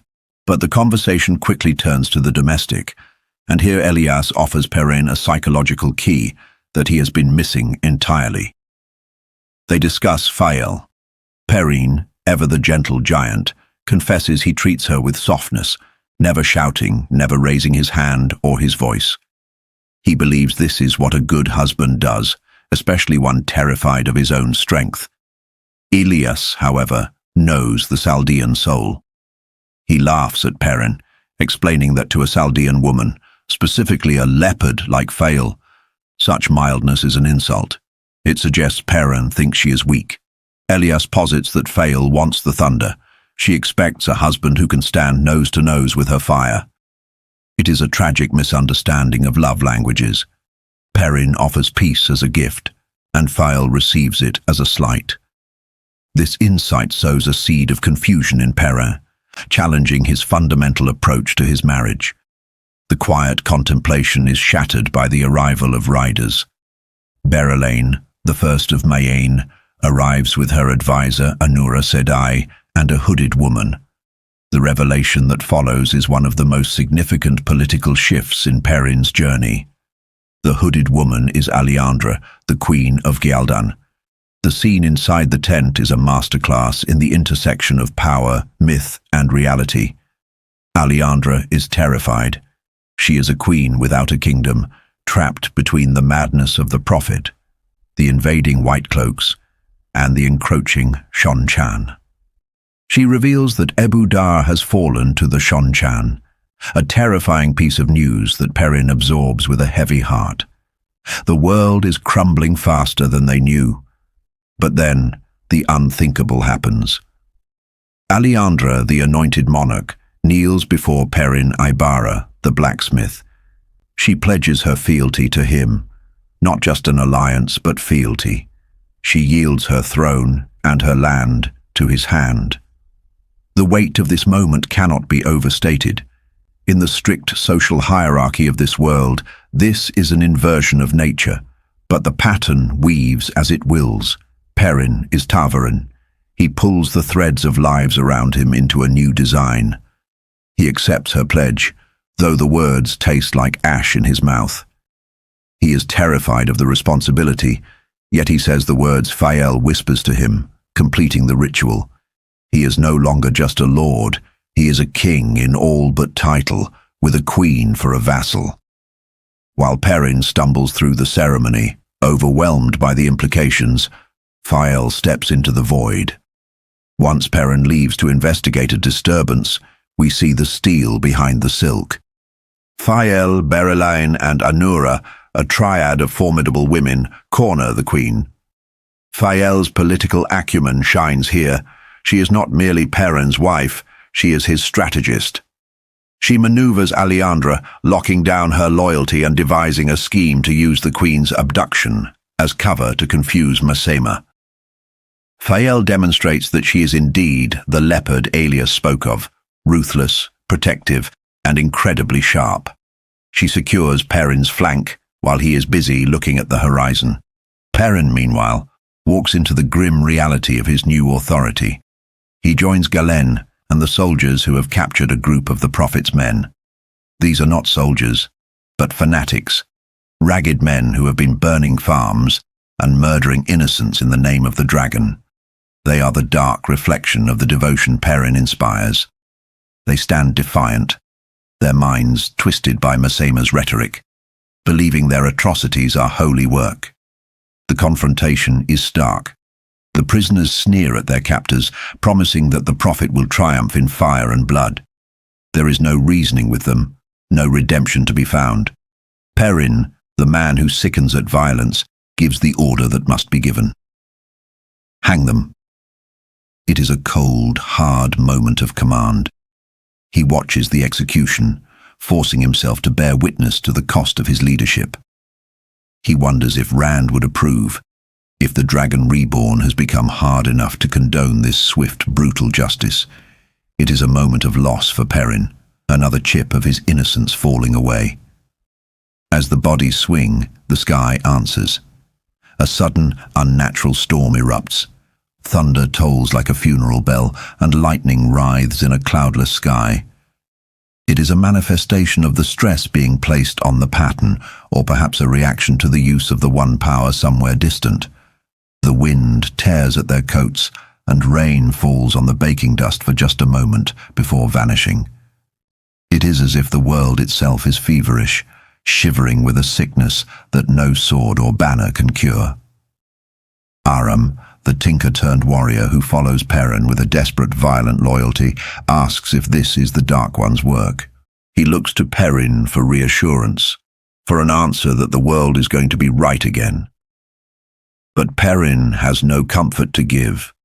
Standing beneath the fading echoes of thunder, with the weight of a queen's crown on his conscience, and the memory of dead men in his eyes, he can only echo the wisdom of the Isle. Everything changes. Perrin realizes that he too must change. The blacksmith is gone, the wolf is waking, and the Lord must rise, or everything he loves will be swept away by the storm. Chapter 11. Questions and an Oath. The atmosphere inside the stable is heavy, a suffocating mixture of old hay, animal waste, and the metallic tang of blood. Here, amidst the shadows and the nervous whickering of horses, the Shaido wise ones have been seeking answers, but they have found only death. A Seanchan prisoner, a man of surprising resilience for a wetlander, hangs lifeless from a roof beam. He has died not from a lack of will, but from the wise one's ignorance of how to break a man without breaking his body. Savannah, draped in enough gold and ivory jewelry to weigh down a lesser woman, looks upon the corpse with irritation rather than remorse. The deceased scout revealed little before he expired, merely confirming that his people possess numbers beyond counting and ride flying lizards, a concept so alien that Savannah dismisses it as a desperate lie. We see here the depth of Savannah's delusion. She projects her own limitations onto the world. Because she cannot conceive of an ocean or a creature like a Raken, she assumes they cannot exist. The tension among the wise ones is palpable. Women like Somerin and the grim-faced Mira are beginning to question Savannah's leadership. They are far from the threefold land, scattered and hunted, and the fear of the Seanchan is taking root. Savannah, however, operates on pure narcissism. She views their legitimate fear as weakness and their questioning as insolence. To maintain her precarious grip on power, a power she holds only by pretending to speak for a dead clan chief, she doubles down on her bravado. She promises them the conquest of this soft, wet land and, more importantly, the capture of the Kara Khan, Rand al-Thor. It is a promise born of obsession. She desires Rand not for the salvation of the Isle, but for the power and status he represents. Leaving the stable, Savannah steps into the daylight, where she encounters Ethelyn and the maidens. She orders the prisoner buried and hidden, erasing his existence. This secrecy is a tool of control. If the rest of the Shaido knew a Seanchan scout had been found so close, panic might ensue. As she walks toward the main encampment, we get a glimpse of the Shaido's displacement. They have built a permanent settlement, a grotesque parody of a wetlander village with a manor house painted in gaudy Aiel colors. It represents a corruption of the Aiel way, Jieto, settling in lands they do not own, embracing excess while abandoning their discipline. Savannah is briefly stopped by Kinhuin, a leader of the Meridin, the Brotherless. These are Aiel men who refuse to follow Rand and have turned their backs on their societies. Savannah manipulates the situation deftly, allowing the other wise ones to judge a dispute in favor of the brotherless, thereby earning the men's loyalty without getting her own hands dirty. She treats people like pieces on a stone's board, moving them to shield herself from the inevitable consequences of her ambition. Deeper in the woods, a different kind of horror unfolds. Galena Casban, the former leader of the Red Arja and a member of the Black, is undergoing a brutal breaking. Hanging in a leather sack over hot coals, coated in itching powder, she has been reduced to a weeping, broken creature. The irony here is stark. Galena, who once delighted in the torture and breaking of men who could channel, is now the subject of a far more primitive and effective brutality. When the sack is lowered, Savannah offers Galena a chance to end the torment by swearing obedience. But the true shift in power arrives with Tharava. If Savannah is the face of the Shadow's corruption, Tharava is its steel backbone. Cold, hard, and utterly ruthless, Tharava takes command of the situation. She produces a binder, one of the oath rods from the Age of Legends. To an Aes Sedai, this object is a holy symbol of their 3 oaths. Here, it becomes a shackle of slavery. Galena, terrified of Tharava more than any physical pain, swears to obey the Wise Ones, specifically Tharava and Savannah.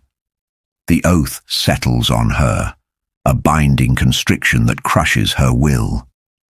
In a final humiliation, Tharava forces Galena to admit she planned violence against them, confirming the rod's efficacy. Galena is stripped of her identity, reduced to a Gaishain in white, forbidden to channel. The chapter concludes with a shift in the natural world. As the Wise Ones argue over their next move, Tharava, forcing a compromise to move east, away from the Seanchan, snow begins to fall. For the Aiel, who have only known the blistering heat of the waste or the supernatural drought of the Dark One's touch, this is shocking. It signifies that the world is correcting itself, that the endless summer is over, but for the Shadow, it is just another omen they do not understand. Savannah dismisses it, but the reader feels the turning of the wheel. Winter has finally come. Chapter 12. New Alliances. We shift perspective to the opulent, decadent world of the Forsaken. Grindal sits in her palace in Arad Doman, surrounded by the horrific beauty of her own making. Her pets, men and women of noble blood, whose minds she has wiped clean with compulsion, attend to her every whim. Grindal is a creature of supreme hedonism, but unlike the other Forsaken who seek overt conquest, she plays a subtler game. She is forging a letter to Rodel Ituralde, a great Domani general, intending to sow chaos and war. To Grindal, chaos is both a duty to the great lord and a personal entertainment. Her solitude is interrupted by the arrival of a gateway. Mogedion steps through, accompanied by a young woman of stunning, icy beauty named Sindain. The dynamics here are layered with deceit. Mogedion, the spider, is usually cautious to the point of cowardice, yet she arrives with a strange confidence or perhaps desperation. Sindain, whose name means last chance in the old tongue, radiates a raw power that eclipses even Grendel. We know, though Grendel only suspects, that this is the reincarnated soul of Lanfear, trapped in a new body but retaining all her arrogance and strength. They claim they have come to bring Grendel into the service of the Naiblis, a man named Moridin. Grendel, arrogant and believing herself safe in her own stronghold, laughs at the idea of serving a regent. She springs a trap, using her own ring Angreal to weave a complex web of compulsion on both women. For a moment, she believes she has won, proving once again that her intellect and mastery of the mind are superior. She revels in their adoration, prepared to drain them of information. But the shadow that falls over the room is darker than night.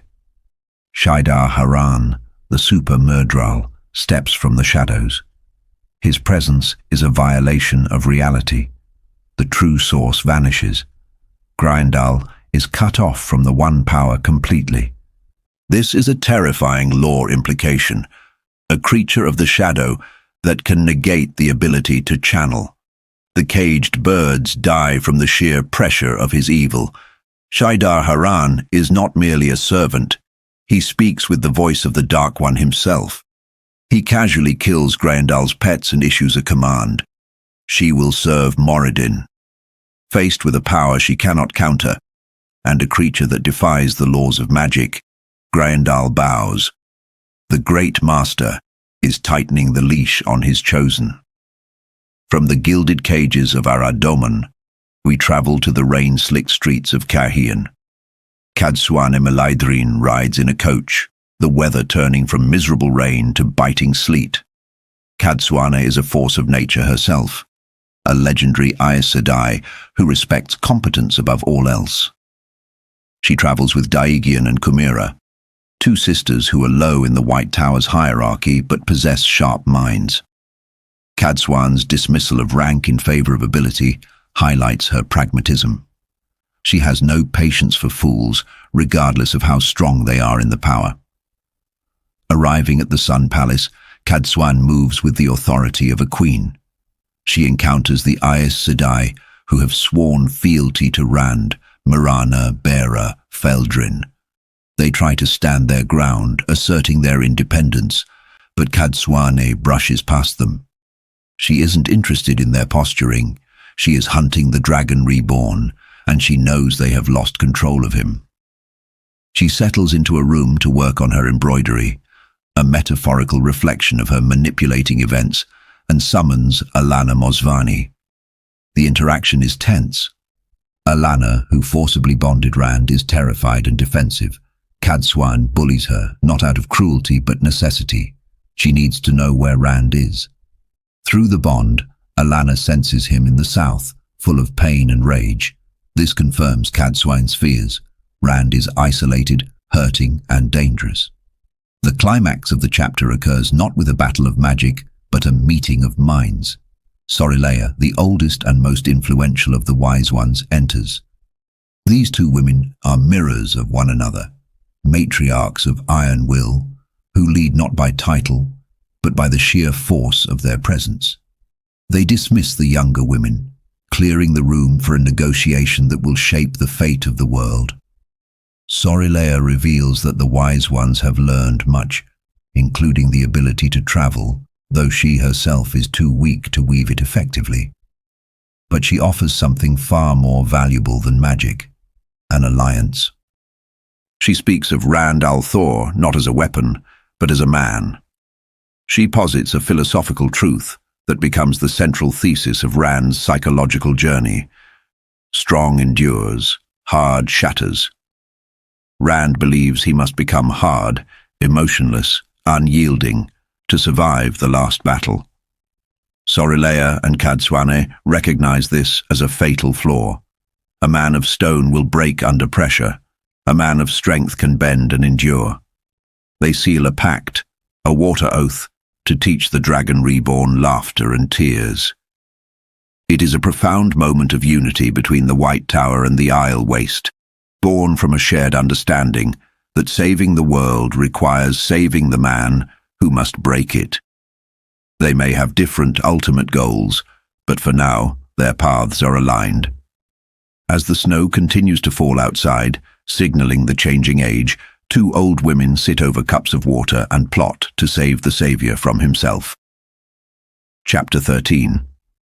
Floating like snow. The aftermath of a storm hangs heavy over the eastern ridge of Ilion, a mirror to the turmoil churning within the Dragon Reborn.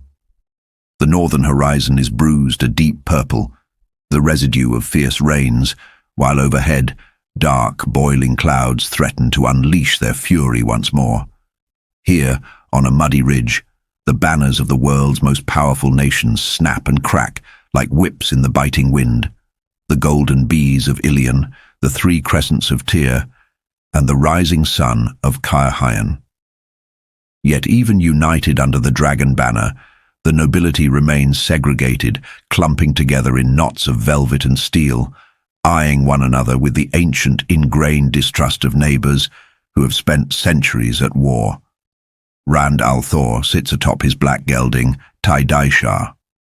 The horse is a statue of discipline, unbothered by the weather, much like its rider. But Rand's stillness is not calm. It is the frozen solitude of the void. He is wrapped in the one power, a raging torrent of fire and ice and filth that separates him from the cold wind and the ache of his unhealing wounds. He feels the eyes of the nobles on his back, palpable weights of expectation and fear. They look at him and see a king, a conqueror, perhaps a monster. They do not see the man who feels the crown of swords pricking his temples, a constant physical reminder of the burden he carries. His mind is a battleground of a different sort. For the first time in a long time, the voice of Luz Therin Telamon is absent. There is only a deep, dead silence where the madman usually rants. But this silence is not peace. It is a void waiting to be filled, bringing with it a paranoia that perhaps the madness has finally consumed him entirely, leaving him truly alone. He wonders if the laughter he hears in the recesses of his mind is a phantom or his own. Below the ridge, hidden within a cluster of wooded hills, lies a remnant of Samael's army, thousands of leaderless men. To the nobles, they are a threat to be crushed. To Rand, they are a waste of time he does not have. He rides down to face them, not with an army at his back, but with only a few guards and the terrifying presence of the Ashaman, Khorl and Dashiva, muttering to himself, and young Ebon Hopwill, whose 1,000-yard stare speaks of traumas no boy should endure. Rand's confrontation with the rebel spokesman is brief and brutal in its efficiency. He weaves the flows of air and fire to amplify his voice, booming his ultimatum across the distance. He offers them a choice: return to their homes in peace or follow him. But banditry will be met with death. It is a moment that highlights the hardening of Rand's soul. He has become steel, rigid and unyielding, because he believes softness will lead to the world's end. As they ride back, the psychological toll of the Ashaman becomes clear. Hopwill reports on a mission to the west, where he annihilated a Seanchan patrol. The boy describes burning men and women until they were nothing but white ash, floating in the wind like snow. He claims it didn't bother him. Rand knows this is a lie. He knows because he carries his own list of dead women, a litany of names that scars his soul. Moiraine, Leah, Colliver. The guilt is a fire that never goes out, yet he must force these young men to be weapons, to strip away their humanity for the sake of the last battle. Chapter 14. Message from the Mihail. The narrative shifts from the open, wind-swept ridge to the claustrophobic opulence of Rand's command tent. The camp is a microcosm of the fragile alliances Rand holds together. Tyrens, Kahienin, and Illianers mingle uneasily, bound only by their fear of the dragon and the Isle. Inside the tent, the atmosphere is thick with political tension. Rand finds Torval, an arrogant Ashaman sent by Mazrim Taim, waiting for him. Torval represents the growing danger of the Black Tower, competent, deadly, and loyal to Taim, the Mihail, rather than the dragon. He delivers a letter from Taim that is chilling in its casual brutality. Taim boasts of the Black Tower's swelling numbers, using the metaphor of harvesting a blackberry bush, thorny but fruitful. He mentions the traitor's tree, where the heads of deserters are displayed like grim fruit. It is a stark reminder that while Rand fights the Seanchan and the Forsaken, a dark power base is growing in his own backyard, one he created but can scarcely control. The conversation turns to the inevitable fate of male channelers, the madness. Torval reveals the Mihail's solution for those who succumb to the taint. It is a poisoned cup of wine, a forced euthanasia. He speaks of it as a mercy, kinder than gentling, describing men who fall asleep forever rather than screaming about spiders crawling beneath their skin. The horror of this hangs heavy in the air. For the Ashaman present, Hopwil, Dashiva, Narishma, and more, this is their future.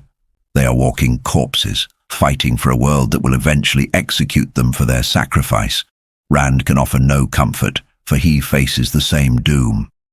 Fedwin Moore, a young Ashaman with the frantic energy of a hunted animal, brings urgent intelligence. The Seanchan are not resting in Ebu Dar. They are mobilizing, gathering wagons and supplies with terrifying logistical efficiency. They are coming for Ilion. But Moore's report contains something even more disturbing. He speaks of Saidin feeling strange near Ebu Dar, as if the One Power itself were alive and fighting him. This anomaly, a ripple in the fabric of magic, unsettles even the mad Dashiva. It suggests that the world is breaking in ways they cannot yet comprehend. Rand realizes that the time for waiting is over. The Seanchan are a distraction he cannot afford, yet they must be dealt with. He studies the maps, the weight of command pressing down on him. He sees the strategic picture, the Venier Mountains, the coast, the inevitability of conflict. But his mind is also on a sharper, more dangerous edge. He dismisses the others, but keeps Jahar Narishma back. In a whisper he gives the young man a secret order, one of supreme importance and peril. He sends him to retrieve the sword that is not a sword, Kalendor. It is a desperate gamble, reaching for a weapon of immense power that lacks the safety buffer of other Sa'angreal. It is a sign that Rand is prepared to risk everything, even his own sanity, to secure victory. As the nobles crowd into the tent, eager to report that the rebels have surrendered, they expect to find a stoic king. Instead, they find Rand al'Thor laughing. Tears stream down his face, and his laughter fills the tent, terrifying in its implications. Perhaps he laughs because Luz Therin's voice has suddenly returned to his head, or perhaps he laughs because he finally understands the cosmic joke of his existence.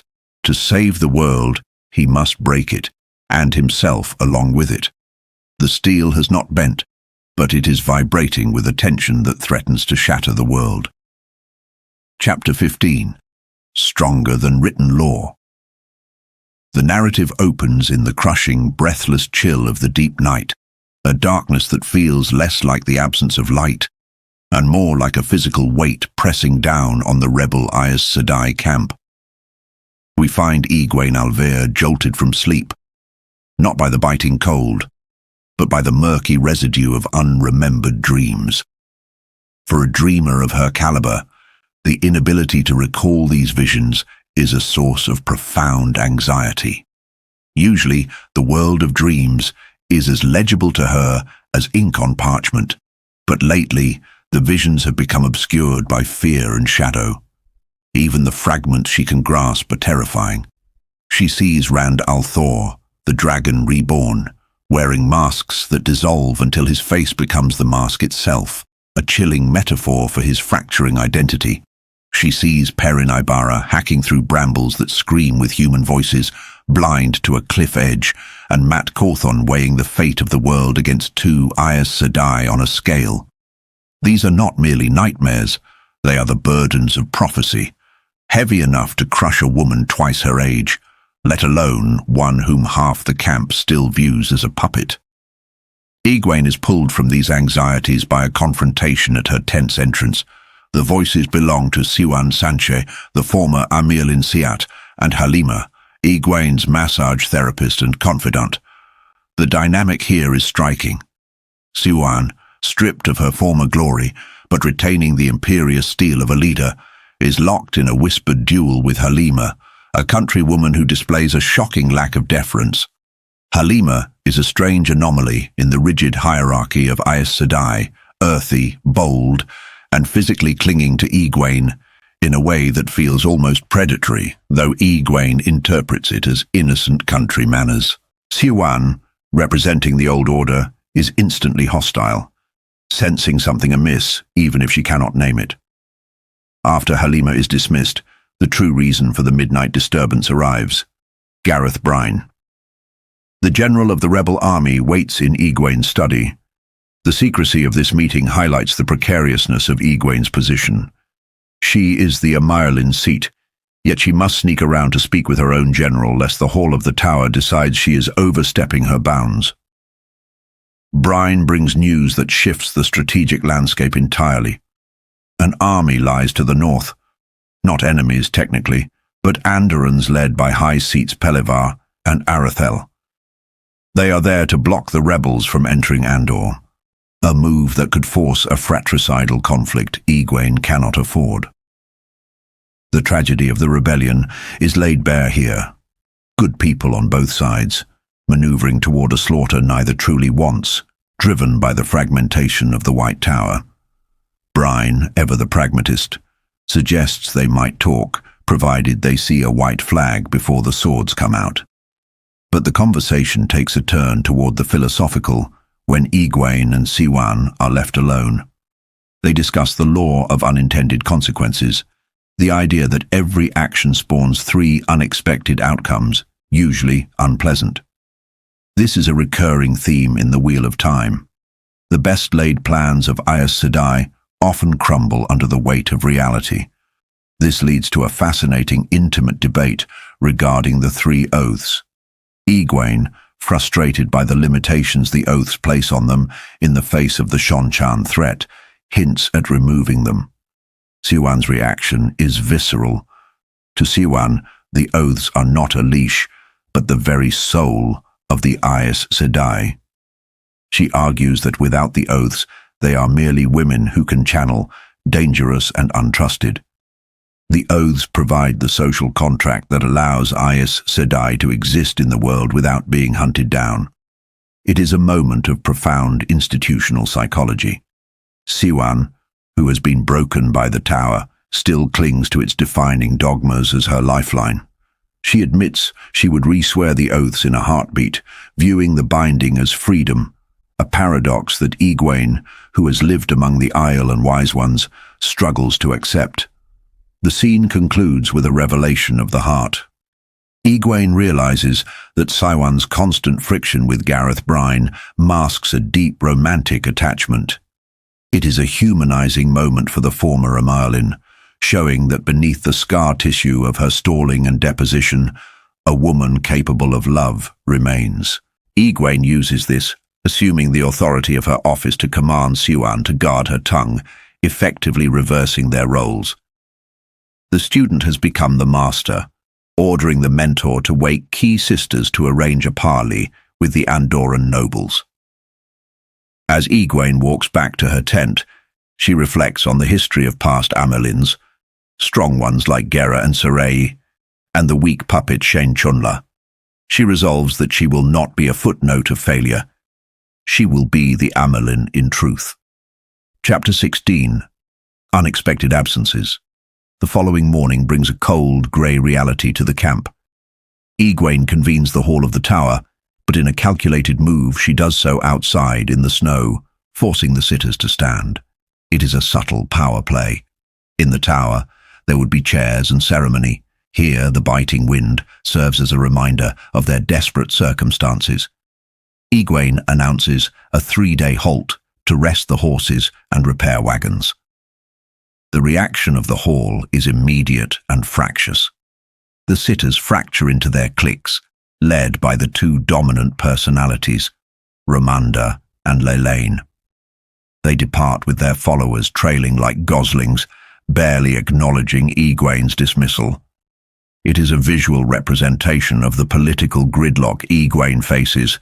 She is the nominal head of a body that considers her irrelevant. We then settle into the mundane, grinding reality of leadership. It is not all glory and magic. It is logistics. Egwene and Siwan spend the day drowning in paperwork, managing shortages of coal, nails and food. The glamour of the Aes Sedai is stripped away to reveal a struggling army on the brink of freezing or starving. Siwan tries to point out a pattern she has noticed. The sitters chosen in Salidar are unusually young. She senses a design, a manipulation. But Egwene, exhausted and focused on the immediate crisis, dismisses the conspiracy theory. This is a critical oversight, as the youth of the sitters is indeed a clue to the Black Arja's interference, a shadow lurking just beneath the surface of the rebellion. We are given a brief, chilling glimpse through the eyes of Arangar, the woman the camp knows as Halima. Observing the distant army, her internal monologue reveals her true nature. She is one of the Forsaken, a male soul reincarnated in a female body, viewing the Aes Sedai with contempt, fantasizing about their destruction. This perspective shift serves as a horrific dramatic irony. While the Aes Sedai squabble over protocol and influence, a wolf walks among the sheep, privy to their deepest secrets and protected by their own arrogance. The political pressure cooker explodes later that day when Ramanda and Lelaine invade Egwene's tent separately. The secret of the army and the parley is out. Soldiers talk, and secrets in a war camp have the lifespan of a snowflake in summer. Ramanda enters first, furious. She exerts her dominance, shielding the tent against eavesdropping and verbally dressing down Egwene. She calls the Amerlin a child and an infant, threatening to sideline her completely if she messes up the meeting with the Andorran nobles. Ramanda demands to speak for Egwene at the meeting. Lelaine follows shortly after, employing a different tactic, but with the same goal. She plays the good cop, feigning sympathy, while threatening Egwene with the Hall's displeasure. She too demands to be the voice of the Amerlin at the negotiation. Here we see Egwene's brilliance. She does not fight them with the power or with shouted commands. She uses the Jito of the Isle and the deceptive submissiveness she learned as a novice. She realizes that if she fights them openly, she loses. But if she allows them to think she is weak, if she lets them believe they have cowed her, they will underestimate her. She plays the part of the overwhelmed child, agreeing to their demands with feigned meekness. Both powerful sitters leave, convinced they have won, convinced they own the Amerlin seat. In reality, Egwene has just handed them the rope with which to hang themselves. She knows that by letting them speak, they will overplay their hands, while she retains the ultimate authority of her title. She tells Siwan, with a mix of wonder and steel, that they couldn't have handed her the Hall better if she'd asked for it.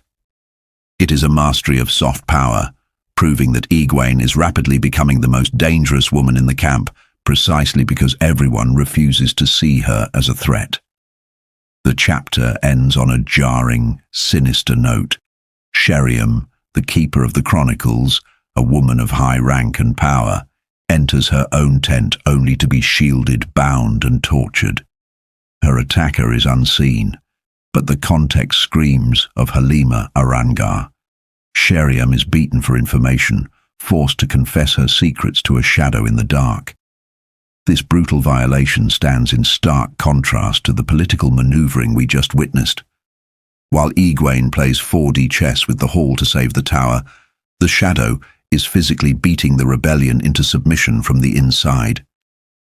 It is a reminder that while the Aes Sedai fight for control, the Dark One fights for chaos, and the rot is already deep within the bone. Chapter 17. Out on the Ice. The pre-dawn hours of the Feast of Abram bring no honeycakes, only the biting chill of a world still held in the grip of the Dark One's touch on the weather. A column of Aes Sedai and soldiers rides north, breaking the crust of the snow, a silent procession of tension and pageantry. Egwene Alvear rides near the front, her mind a whirlwind of anxiety masked by the stoic mask of the Amerlin seat. The forest around them is sparse and bedraggled, a reflection of the land's exhaustion, but the procession itself is designed to project the opposite: strength, unity, and legitimacy. It is a theatrical display, and purposefully so.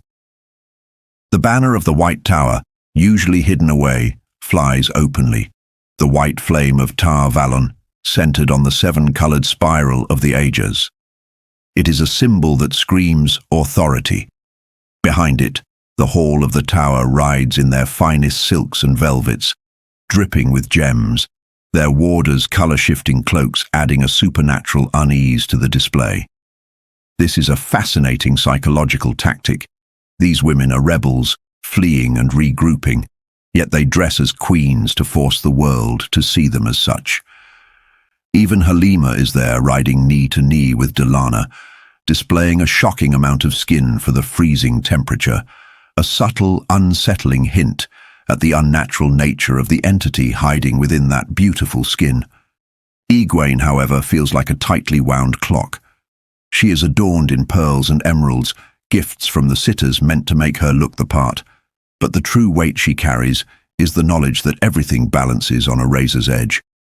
Gareth Bryne, the bedrock of their military survival, rides with practical vigilance, while Seanchan is stiff with worry. They approach a frozen lake, a neutral killing ground where the Andorran and Mirandian forces wait. The geography here is symbolic. The lake is a flat, frozen void between the trees, a blank slate upon which the future of the rebel Aes Sedai will be written. On the far side, the metal of the opposing army glints. The band of the Red Hand is there too, led by Talmanes, a wild card in a deck already stacked with jokers. The meeting takes place under a blue pavilion on the ice. The nobility of Andor and Mirandi have gathered, expecting to cow a group of wayward women. Instead, they find the stage managed to perfection. The Aes Sedai have brought their own benches, setting themselves physically higher than the high seats of the nations. It is a petty, brilliant maneuver of power dynamics. When Egwene takes her seat, she is not merely a girl from the Two Rivers. She is the Amirlin's seat, looking down upon her subjects. The nobles, led by the formidable Arathel Renshar and Pelivar Kolan, are sour and defensive. They fear that the Aes Sedai army intends to invade Andor or spark a war between sisters on their land. Their fears are grounded in the reality of the chaos consuming the world, but their perspective is limited. They see a military threat. Egwene sees a distraction from the last battle. Egwene seizes control not with the One Power, but with the sheer force of her office. She denies them the chance to negotiate with the sitters, forcing them to address her directly. She calls Elida a usurper and frames the rebel march as the only lawful path for the tower. Then she tosses the dice. She offers a compromise that is essentially a command. The Aes Sedai will remain in Mirandi for 1 month to rest, and then they will leave. But they will not cross into Andor. It is a masterful stroke of diplomacy. It alleviates the Andorran's fear of invasion while securing a respite for her own tired forces. The Mirandian nobles are torn between relief and the greed for the coin the army will spend. But the Andorran high seats, seeing the resolve in this young Amerlin's eyes, agree. Egwene has successfully navigated the ice without falling through, but she isn't finished yet. She drops one final stone into the pond to watch the ripples spread. She announces that the novice book is open to any woman, regardless of age, who can learn to channel. Chapter 18. A Peculiar Calling. The shock of Egwene's announcement regarding the novice book hangs in the freezing air, momentarily silencing the wind. It is a radical break from thousands of years of White Tower tradition, a desperate evolution necessitated by dwindling numbers, yet presented as a generous gift. The reaction splits sharply along gender lines. The noblemen are wary, slipping away like eels to avoid guilt by association, but the women are magnetized. They crowd around the sitters and Egwene, questions tumbling from their lips. It reveals a hidden hunger in the world. How many women have spent their lives sensing a power they could not name, or fearing they had missed their chance? Egwene has unlocked a door that can never be closed again. While the sitters are distracted by the sudden influx of attention, Egwene maneuvers through the crowd to find Talmanes. This interaction highlights the immense distance Egwene has traveled from the innkeeper's daughter she once was. Talmanes, a soldier of dry wit and lethal competence, treats her with a blend of old familiarity and new respect. He reveals that he has been sensing a pull, a tavern tug from Mat Cawthon, urging him south. But more dangerously, Talmanes reveals a secret plot involving King Rodran of Mirandi. Rodran wants to hire the Band of the Red Hand to act as a looming threat, unifying the quarrelsome Mirandian nobles under his banner before the band retreats. It is a scheme to forge a nation out of bickering fiefdoms. Egwene, however, sees the immediate danger. If the band plays at war, real war could ignite, dragging her army into a conflict she cannot afford. Here we see the steel in Egwene's spine. She does not plead with Talmanes as a friend. She commands him as the Amelin. She demands his word that he will not allow Rodran to pull them into actual combat. She leverages the weight of her position to ensure stability, placing the greater good above the clever games of men. Talmanes, recognizing the authority she wields, acquiesces. He agrees to the condition, perhaps realizing that the girl he knew is gone, replaced by a woman who moves nations. As the meeting winds down, Egwene circles the pavilion, gathering intelligence through observation. She notes the deference the Mirandians show the Andorrans, a subtle hierarchy of nations even within an alliance. She speaks with Pelivar Colan, trying to gauge his loyalty to Elaine Trakand. His response is cold, a stark reminder that Elaine's succession is far from assured. The high seat of House Colan supports the claim, but his enthusiasm for the daughter-heir herself seems entirely absent, hinting at the deep political fractures waiting back in Caemlyn. The sun begins to dip and the cold intensifies. The mission is accomplished, but the victory is fragile. The sitters are already plotting their next moves, unsettled by Egwene's independence. Siuan urges them to leave, her anxiety a constant hum in the background. As they prepare to ride back to the camp, the reality of the day settles in. Egwene has played the role of the Amerlin seat perfectly, convincing kings and queens of her power. Now, she just has to survive the women who put her on the throne. The ice held today, but the thaw is coming, and with it, the treacherous waters of White Tower politics. Chapter 19. The Law. The wind bites deep in the borderlands between Mirandi and Andor, a relentless cold that seeps through wool and pride alike. We find Egwene Alvire riding away from a confrontation with the Andorran nobles, a meeting that was as much a battlefield as any clash of swords. The Aes Sedai sitters accompanying her are struggling to maintain their legendary composure. Women like Ramanda and Lelaine, usually pillars of ice-cold authority, are radiating a fury that rivals the winter storm. They are unsettled, their control fraying at the edges, huddled in their saddles while casting wary glances at the snowy landscape and at each other. It is a fascinating psychological landscape. The Aes Sedai, who pride themselves on being the puppet masters of the world, have been unnerved by a mere girl and a handful of stubborn nobles. The facade of the ageless face is cracking, revealing the anxiety beneath.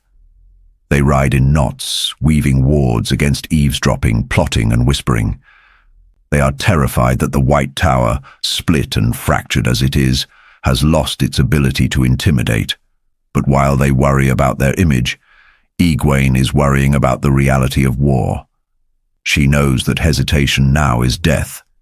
She is the Amerlin's seat, yet she is surrounded by women who still see her as a child to be managed. Back at the camp, the atmosphere is heavy with the scent of wood smoke and the ringing of farriers' hammers. It is an army in motion, a beast that needs feeding and tending. Here, we see a quiet, intimate moment between Egwene and Siuan Sanche. It serves as a grounding anchor before the political storm to come. Siuan, once the most powerful woman in the world, is now reduced to fretting over Gareth Bryne like a schoolgirl with a crush, terrified of her feelings and hiding behind a wall of stubbornness. It is a stark reminder of how much has been stripped away from these women, and how much they have had to rebuild. Siuan is brilliant, a master manipulator, yet she is paralyzed by the vulnerability of love. Egwene, conversely, has had to shed her vulnerability to wear the stole. She forces Seanchan to focus, to be the sharp tool she needs. The sun sets, painting the snow in lurid shades of red, a fitting backdrop for what Egwene is about to do. She calls the hall of the tower to sit. This is not a casual meeting, this is high theatre. The pavilion is erected, the carpets laid, the braziers lit. The sitters gather, donning their shawls and their masks of serenity. They expect a debate, perhaps a scolding. They do not realize they are walking into a snare set by a hunter who learned from the best. Egwene enters, not as the puppet they elected, but as the Amarlin. She poses a question that cuts through the stagnation. Who will declare war on Elida? It is a masterstroke of reverse psychology. The sitters are paralyzed by caution and doubt. They fear that the world sees them as illegitimate, as a false tower. Egwene plays on that insecurity. She argues that only a bold declaration of war will prove their legitimacy, that hesitation looks like guilt. She forces them to choose between their cowardice and their vanity. Slowly, reluctantly, they stand. Romanda and Lelaine, the faction leaders, try to maneuver, try to delay, but the momentum is against them. The lesser consensus is achieved. War is declared, and then the trap snaps shut. It is a moment of exquisite political maneuvering. The sitters think they have simply made a symbolic gesture to strengthen their position, but Egwene asks Takima, a scholar of the law, to recite the law of war. The revelation hangs in the freezing air, like a blade. The ancient law states that in times of war, the hall must advise, but the Amarlin seat directs. The Amarlin commands, and the hall must approve her decrees with all possible speed to ensure unity. By declaring war, the hall has inadvertently handed Egwene the powers of a dictator. They thought they were voting for a slogan. They were actually voting to put the sword in her hand. The shock in the room is visceral. Delana, a Black Ager agent terrified of the implications, physically sickens. Romanda and Lelaine realize too late that the child has outmaneuvered them. Egwene does not hesitate. She demands respect, threatening to unchair them if they forget their place. She uses their own laws to bind them. There will be no more delays. The army moves in a month. The siege of Tar Valon is no longer a whisper. It is a promise. Chapter 20. Into Andor. While Egwene conquers the hall with words, Elaine Trakand fights a battle against the elements and the chaos of leadership on the road to Caemlyn. The group that fled Ebu Dar is a ragged, discordant caravan.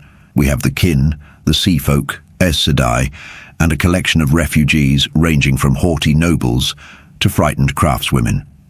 They are battered, injured from the exploding gateway, and utterly exhausted. This chapter is a study in the disintegration of social hierarchies. The rigid structures that define this world are melting under the pressure of survival. We see the noblewomen, accustomed to silk and servants, forced to trudge through the mud, their finery ruined.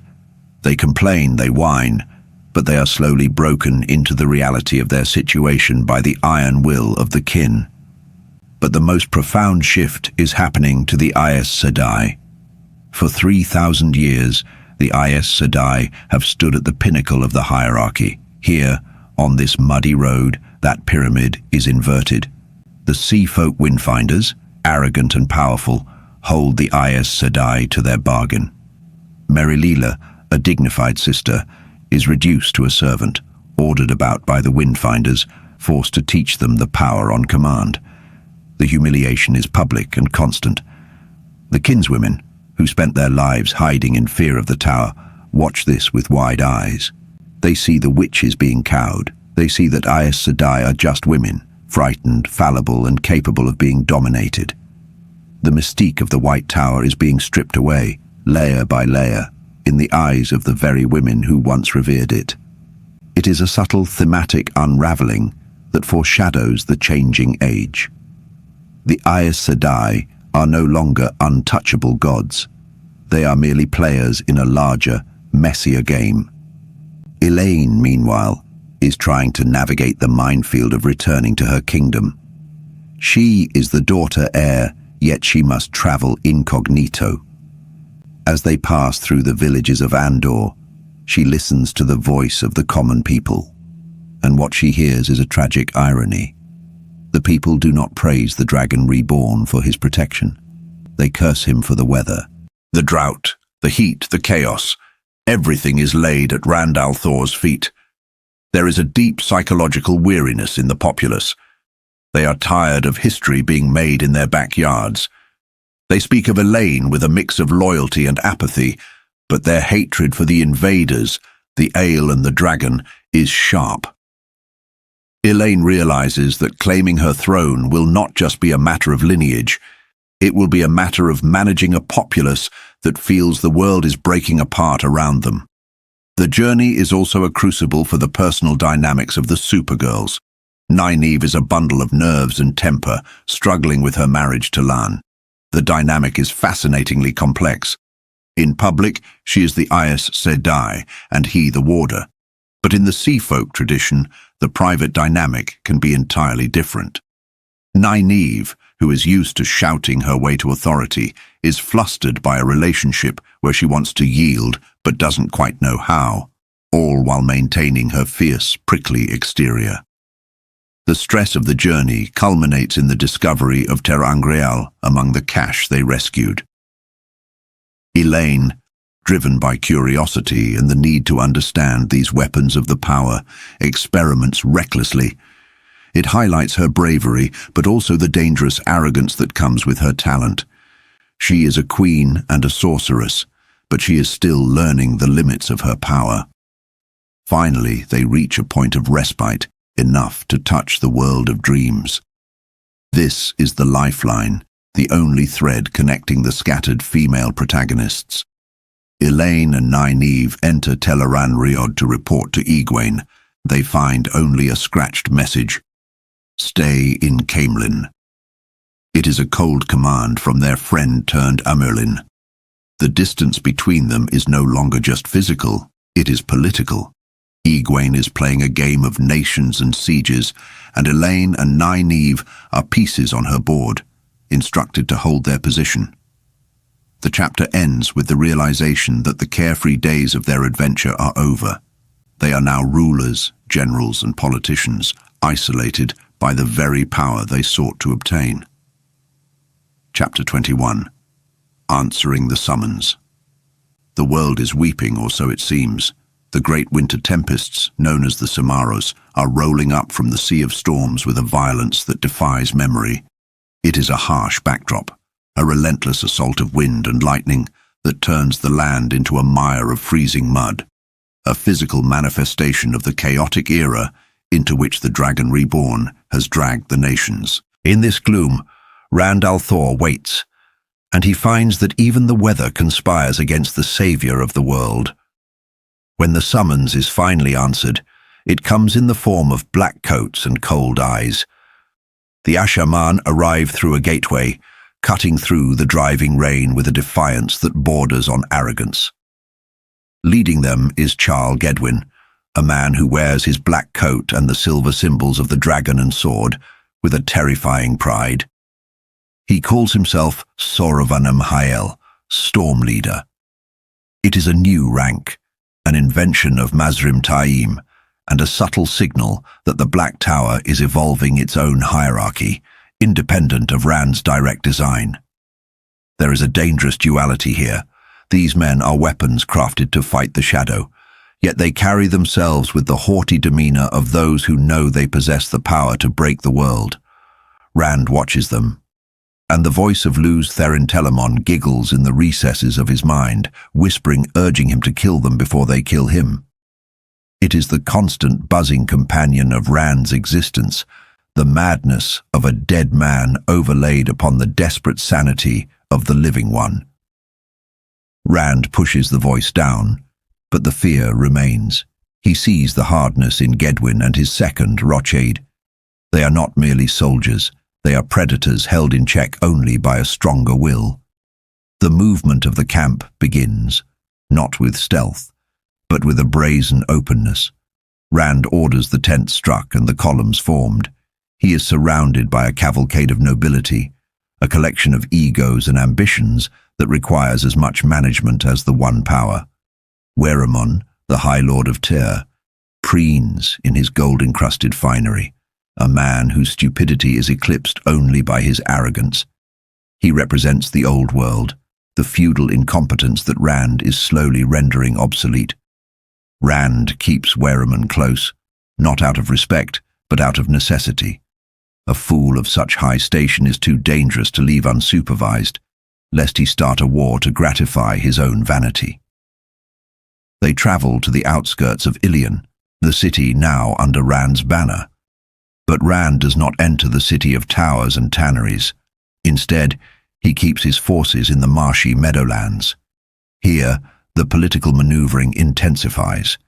He has brought a specific mixture of Tyrens, Cairhienin, and Ilianas, choosing them not for their loyalty, but often for their lack of it. It is a game of containment. He surrounds himself with those who might plot against him, effectively holding them hostage under the guise of honor. Amidst this, a singular, terrifying errand is completed. Narishma, one of the Ashaman, returns from a secret mission, dripping wet and visibly shaken. He carries a bundle wrapped in heavy cloth. He has retrieved the sword that is not a sword, Kalendor, though its name is left unspoken in the heavy air of the tent. Narishma's fear is palpable. He has touched a power that can melt continents, and he has survived the trap set to guard it. This moment underscores the immense burden of trust Rand places on these men who are destined to go mad. He threatens Narishma with death if he speaks of it, a threat that Lu's Therin echoes with a moan of despair. The Dragon Reborn is arming himself, not just with armies, but with breakers of the world. The next morning reveals the changing face of warfare.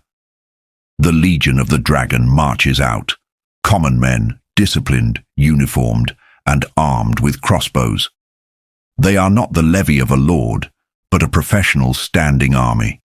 The nobles like Weramon and Semaradrid look upon them with disdain, unable to comprehend that the age of the mounted charge is dying. They do not see that these foot are the future. Finally, the destination is revealed. Rand opens a gateway not to a battlefield in Ilion, but to the west, to the Nemarellin Mountains. The realization ripples through the nobility.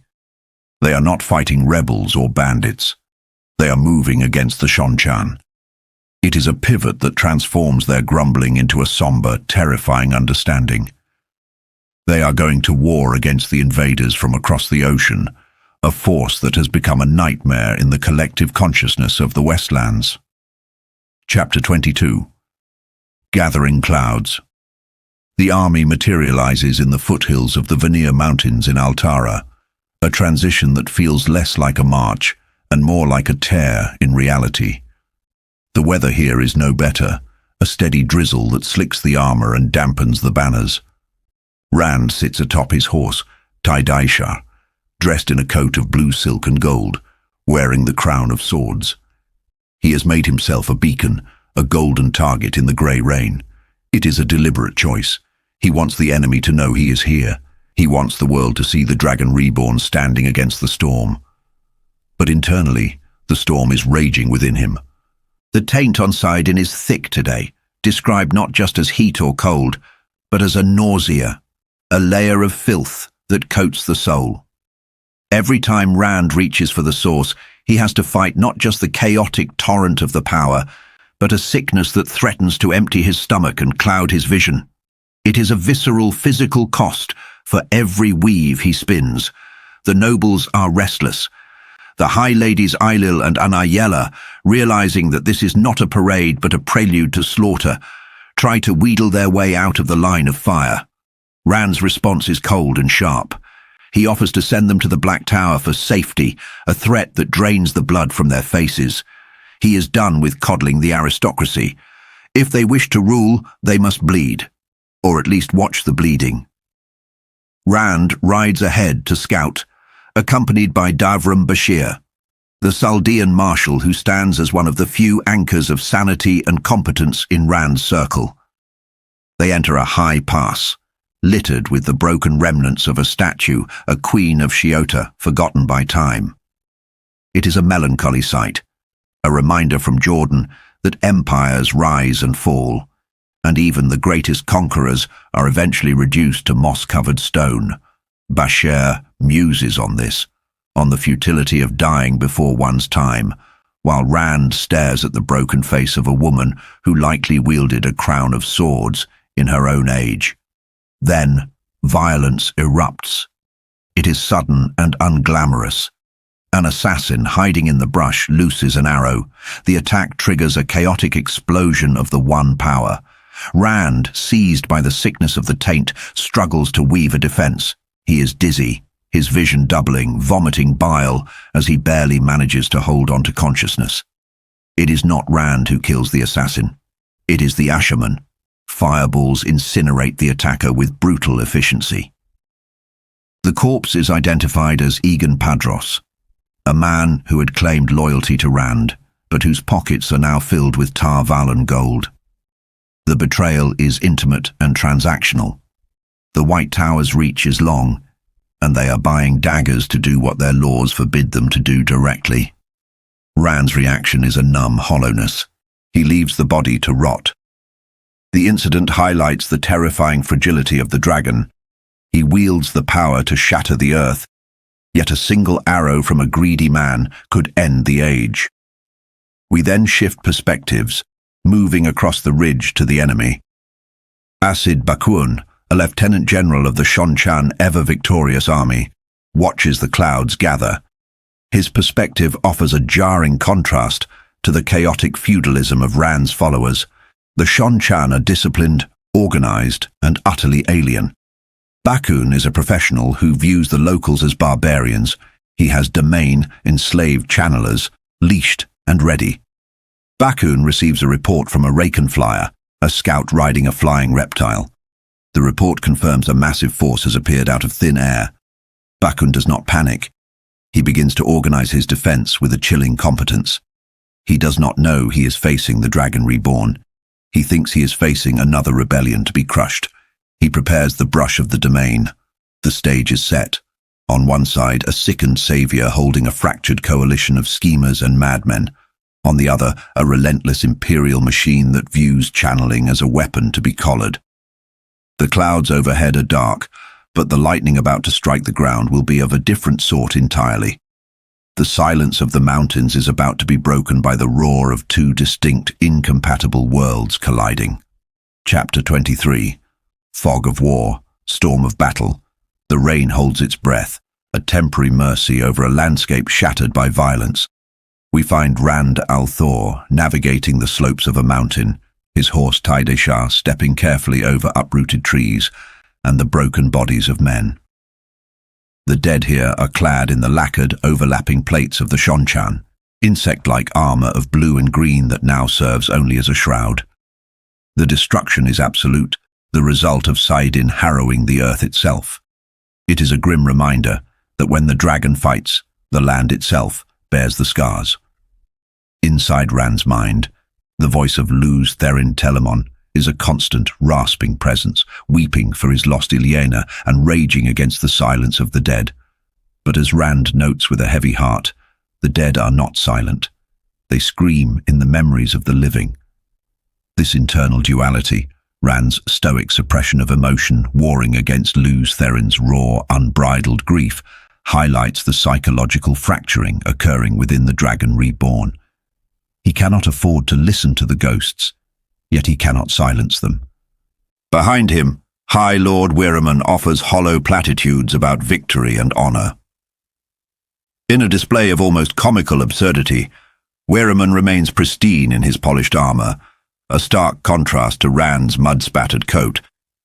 It represents the disconnect between the Tyren nobility's romanticized view of warfare and the muddy, bloody reality of the dragon's campaigns. The battle was won not by Wiraman's foolish charges, but by the sheer, terrifying efficiency of the Asherman. though Rand kept himself back, terrified to seize the power and reveal any weakness to his ambitious subordinates. Basher, pragmatic and battle-worn, brings news of the cost, nearly 50 dead among their own, including Lord Aracom. We see here the burden of prophecy weighing on Rand. Min Farshaw had viewed Aracom's death in the pattern, and despite Rand's hopes, the weaving of fate remains immutable. Down in the valley, the Asherman, Gedwin, Roched, and the rest stand apart. There is a darkness growing in the Black Tower, a callousness that Rand notes but cannot yet fully address. They have captured Seanchan soldiers and, more critically, Suldam. When a patrol brings in a captured Suldam named Nerith, we see the collision of cultures. She is defiant, spitting at her captors, devastated by the loss of her domain. Here, the narrative exposes the deep cultural conditioning of the Seanchan. To them, the domain are not prisoners, but cherished pets or parts of themselves. Rand, however, refuses to execute the women, a lingering scrap of his morality that frustrates the ruthless Tyren lords. He decides to hand them over to the Aes Sedai later, a political maneuver that spares his conscience but confuses his allies. The perspective shifts to the other side of the hill, to Furik Karadi of the Death Watch Guard. Jordan is masterful at humanizing the antagonist. Karadi is not a villain in his own mind, but a man of supreme loyalty to the Crystal Throne. He is Dakovale, property of the Empress, and proud of it. As he surveys the disaster befalling the Seanchan forces, we see the rigid discipline of the Empire. When a subordinate officer, Jadranka, suggests a foolish, suicidal attack into the teeth of the Asherman's magic, Karadi kills him instantly. It is cold, efficient, and necessary for survival. The Seanchan are not a chaotic horde, they are a machine, and Karadi is a cog that refuses to break. Back on the ridge, Rand stands with the Asherman Flynn and Dashiva, along with the Tyren noblewomen Ailil and Anayela. The atmosphere is thick with tension, not just from the enemy, but from the source itself. Throughout this campaign, characters have noted that the One Power feels strange here, likely a side effect of the stress placed on the pattern by the Bowl of the Winds or the sheer concentration of channeling in the region. This strangeness proves disastrous. As Rand attempts to seize Saidin, the void collapses. The sickness that has been plaguing him intensifies, resulting in dizzying nausea and double vision. He loses his grasp on the power at the worst possible moment. A Seanchan counterattack sweeps along the ridge. Rand, powerless and reeling, takes an arrow through the arm and collapses. The scene that follows is fraught with ambiguity. Ailil and Anayela stand over the fallen dragon. Anayela is panicked, but Ailil is cool, her hand hovering near a dagger. For a heartbeat, the text invites us to wonder, are they protecting their lord, or considering finishing him off to save their own skins from the Asherman? The uncertainty underscores Rand's isolation. He is surrounded by allies, yet truly safe with none. Bashere and the Saldeans arrive just in time to drive the Seanchan back. The young Asherman, Mor, heals Rand. Unlike the complex weaves of the Age of Legends, Mor's healing is rough and brutal, described as a crushing heat, a violent knitting of flesh that leaves Rand gasping. It is a visceral reminder that the Asherman are weapons, not doctors. Even their healing feels like an assault.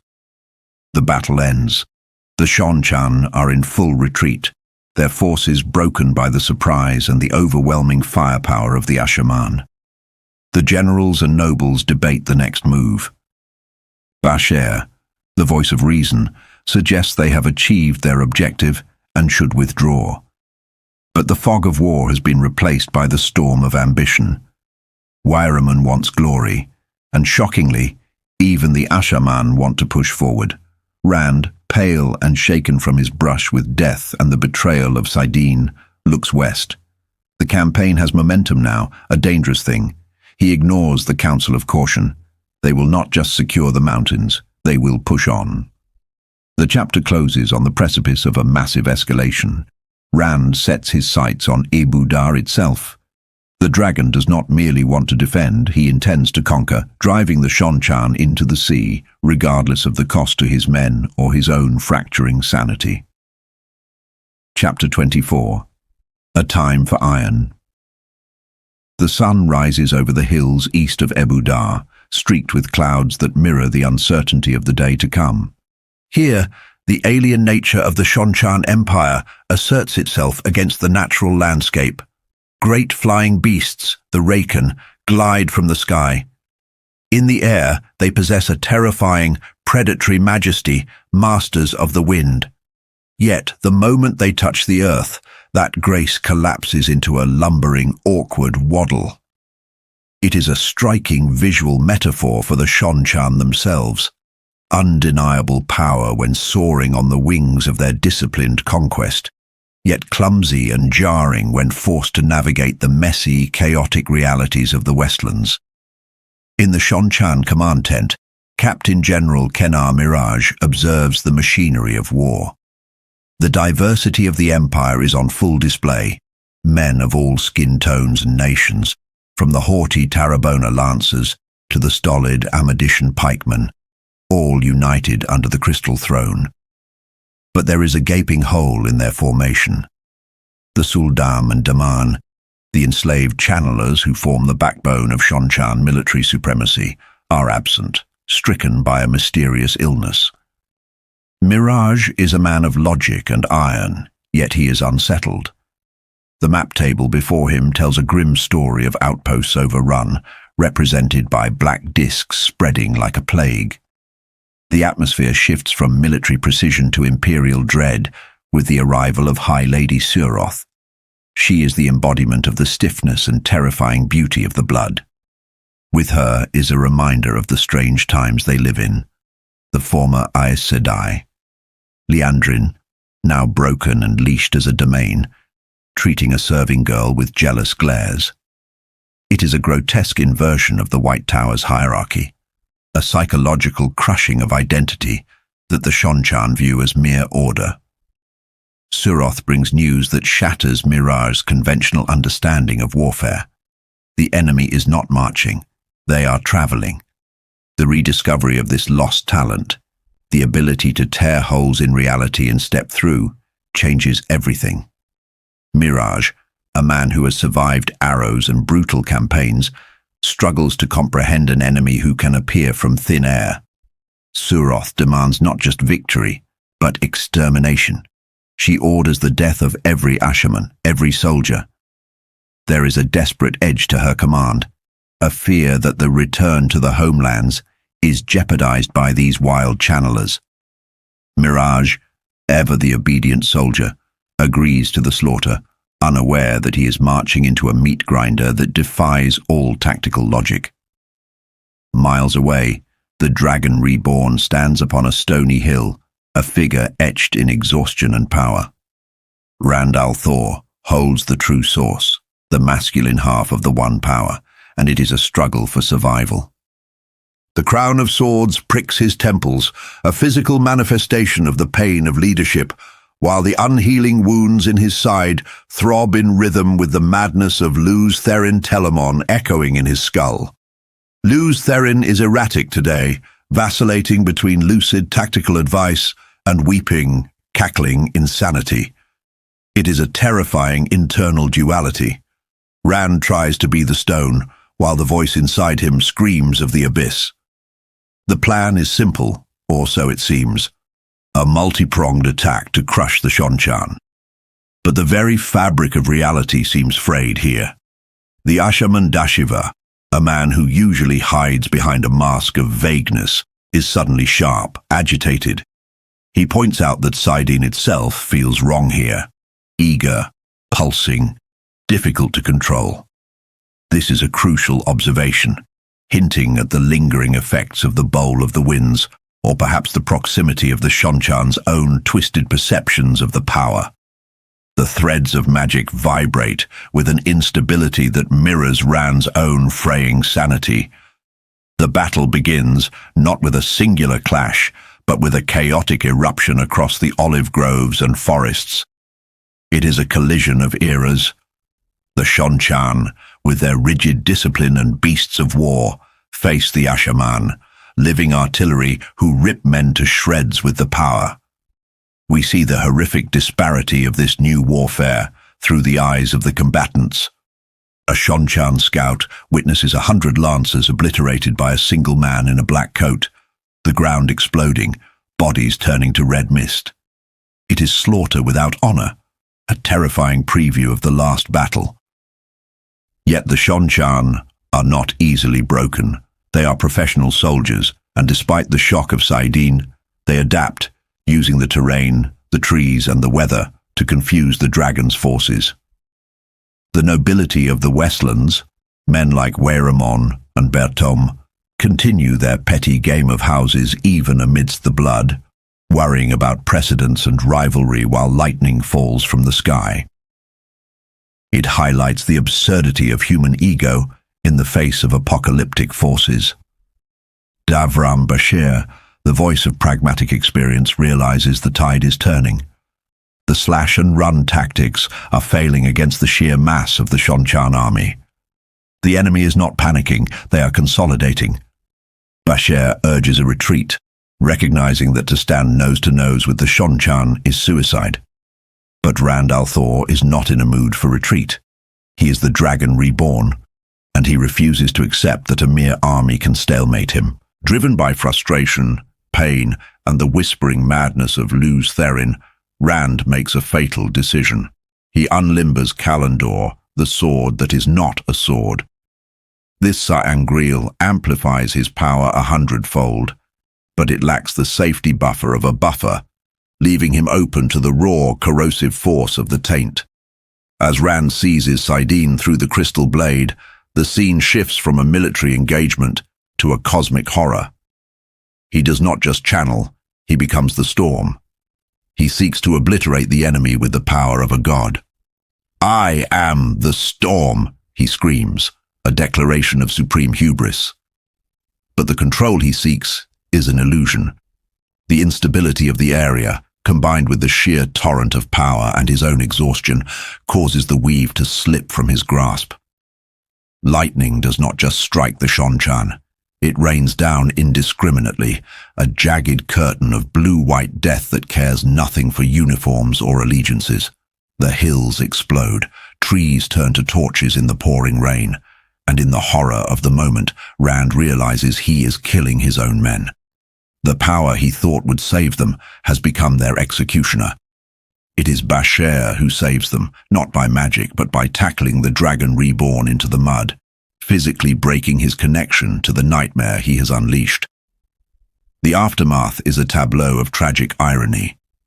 The rain falls heavy and cold, washing over the living and the dead alike.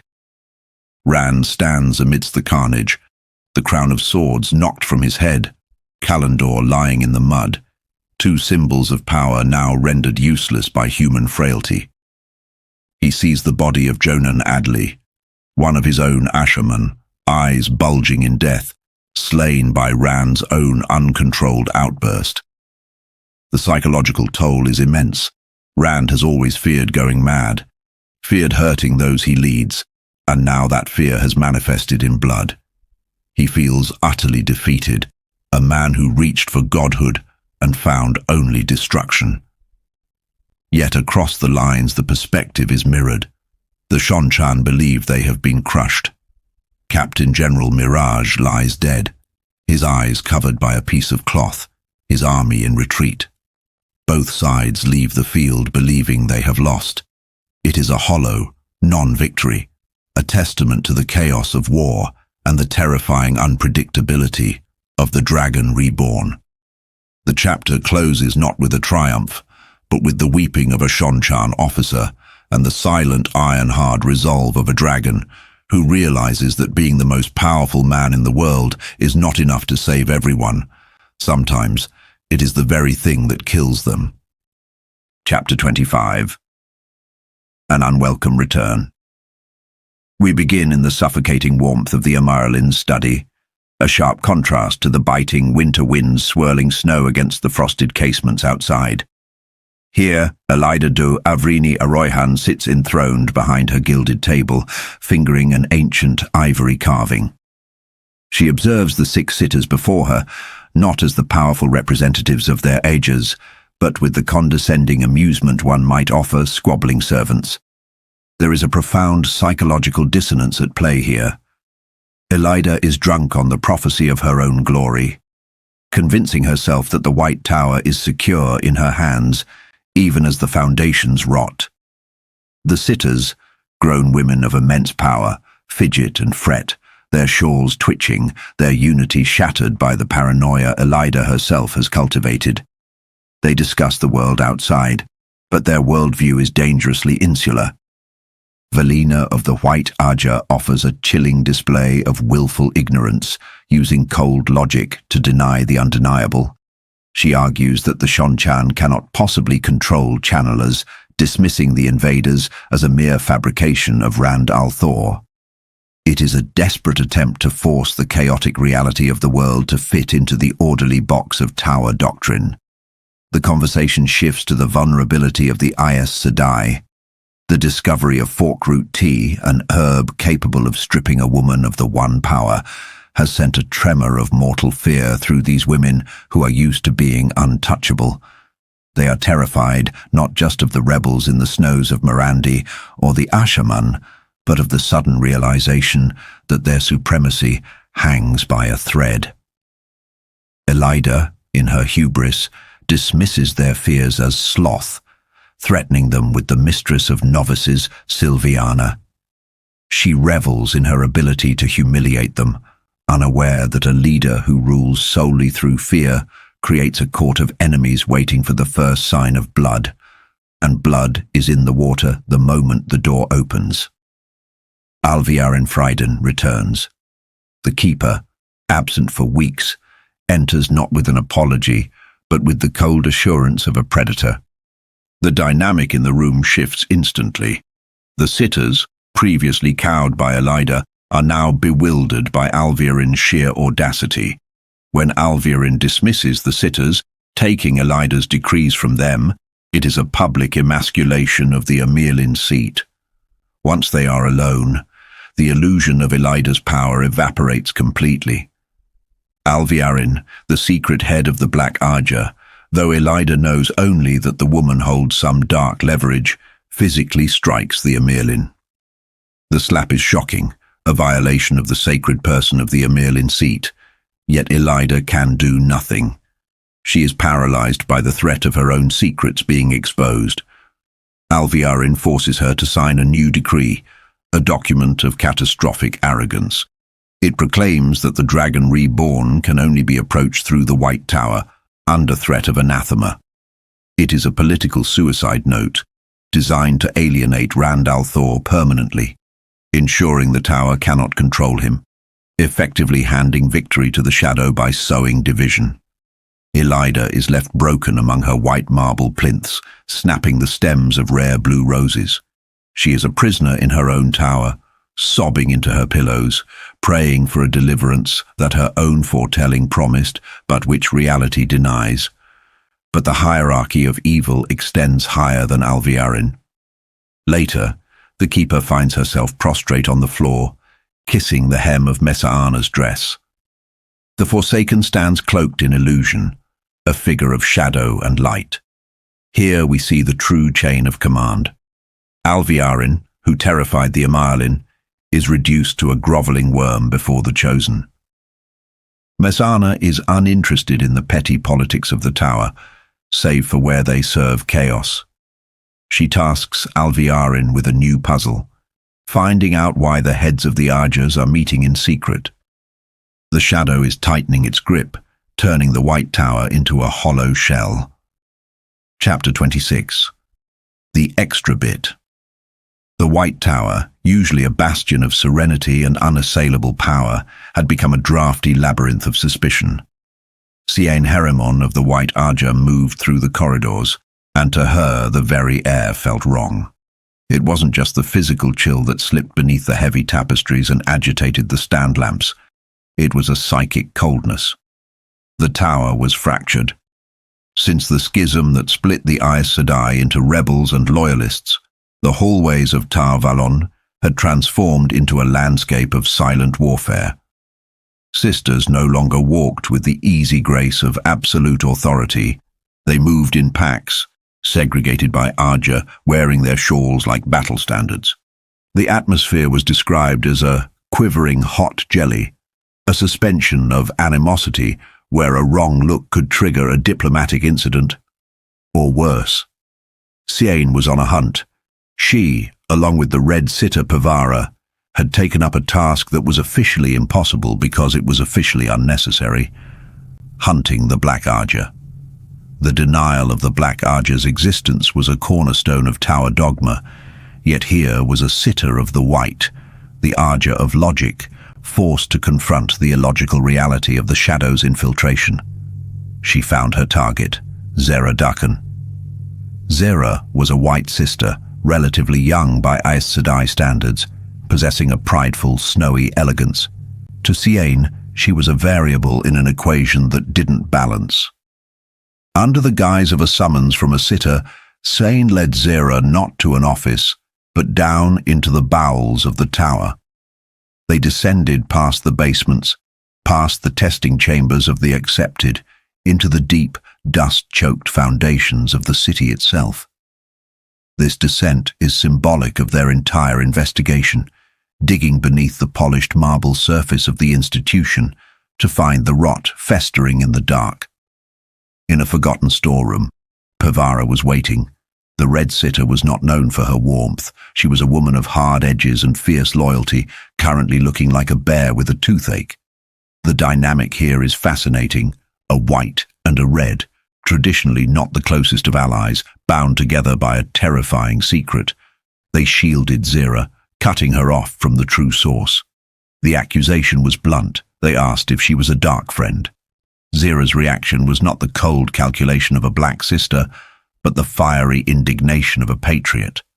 She lashed out, accusing the Red Arja of setting up false dragons, a deflection that nearly earned her a physical reprimand from Pavara. But they had not brought her there for debate. They had brought the Oath Rod. The use of the Oath Rod here is a profound violation of Tower protocol. It is a terrain grail, used only for the gravest ceremonies, raising a sister or punishing a criminal. For two sitters to steal it and use it in a basement interrogation room speaks to the desperation of the times. They forced Zera to re-swear the 3 oaths, adding a 4th, to obey them absolutely. The logic was sound. If Zera was black, she could lie. So the oaths wouldn't bind her unless she was forced to re-swear them on the rod, which binds the soul itself. However, when they commanded her to admit she was black, she couldn't. The oath held her. She was not a dark friend. But when they pressed her on her background, asking about her journey to the tower, the truth tumbled out, driven by the compulsion of the rod. Zera admitted to coming from Salidar. She was not a servant of the Shadow. She was a spy for the rebels. This revelation highlights the tragedy of the White Tower's civil war. Seanchan and Pavara were hunting monsters, but they caught a political dissident. Zera believed the Red Arja had manipulated Logain, a belief that shattered her composure. But for Seanchan and Pavara, this was an opportunity. A rebel is vulnerable. A rebel can be used. They coerced Zera into revealing the other spies, 10 in total, representing a spread of ages. They effectively turned her, forcing her to betray her sisters to aid in the hunt for the Black. It is a dark bargain. Betray your cause to fight the Shadow. But the secrecy of their dungeon interrogation was about to be shattered. The door opened, and 4 women entered: Sarin, Taline, Yukiri, and Doisine. 4 sitters, representing the brown, green, grey, and yellow ages. The room suddenly felt very small. The arrival of these 4 was a catastrophe in the making. Seanchan and Pavara were holding a sister shielded and using the Oath Rod illegally. The tension in that basement room spiked to lethal levels. Sarin, a brown sitter with a scar on her cheek and a curved knife at her belt, was not a woman to be trifled with. She deduced that Seanchan and Pevara were up to something monumentally dangerous. The four intruders were essentially a cabal of their own, women who had been humiliated by Elida and were perhaps looking for a way out or a way to strike back. Serin, demonstrating the sharp intellect of the Brown, cut through the noise. She took the oath rod. She realized that the only thing that could drive sitters to such extremes was the Black Aja. In a moment of supreme high-stakes gambling, Serin used the rod on herself, swearing she was not a dark friend. She then passed it to the others. Yukiri swore. Dasein swore. Then the rod came to Taline. The statuesque green sitter, a woman Sean considered a friend, stared at the white ivory rod as if it were a viper. She refused to touch it. She tried to leave. The chapter closes on this chilling realization. In a room of 7 high-ranking Aes Sedai, one of them is a creature of the shadow. The paranoia was justified. The enemy was in the room. Miles away, amidst the deep snows of Andor, a different kind of drama was unfolding, one that would change the balance of power in the world forever. Tavain Ghazal, a former sitter of the Red Aja, was leading an expedition. Her mission was to destroy the Black Tower, the home of the male channelers, the Ashaman. Tavain was a woman hardened by exile and hard labor, bitter against Elida, but eager for the glory of wiping out the men who could channel. She rode with the arrogance of thousands of years of Aes Sedai dominance. To her, men who channeled were simply wild animals to be put down or gentled. But as they rode through the forest, the trap sprung. Ashaman stepped from the trees. They didn't attack with swords, they attacked with the power. Tavain and her sisters were instantly shielded. The shock of this cannot be overstated. For an Aes Sedai, the shield is the ultimate violation, a severance from the life force of the universe. Tavain, displaying the tactical mind of a veteran, ordered her soldiers to attack, hoping to break the concentration of the men holding the shields.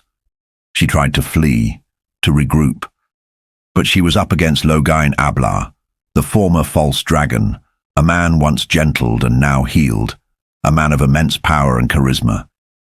He didn't just stop her, he plucked her from her saddle with flows of air.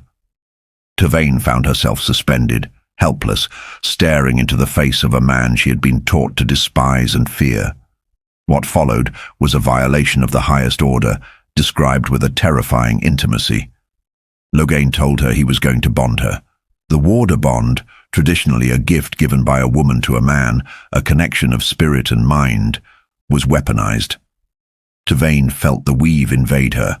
It was a thick band of nothing crushing her, a sensation of bubbling, frantic heat. It was a forced marriage of souls. The extra bit, referred to in the chapter title, is this bond, an addition to her existence she never asked for, and could not escape.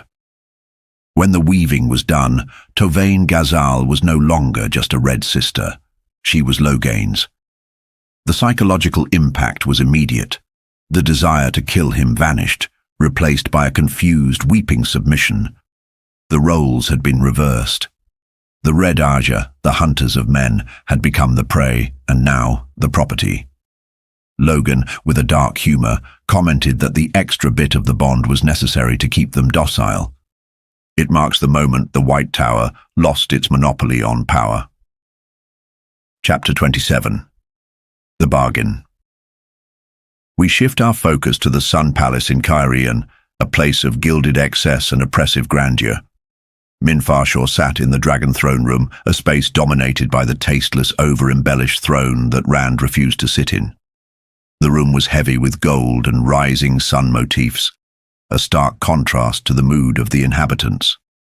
Min was reading philosophy, trying to understand the metaphysical threats facing them, but her mind was on the man she loved.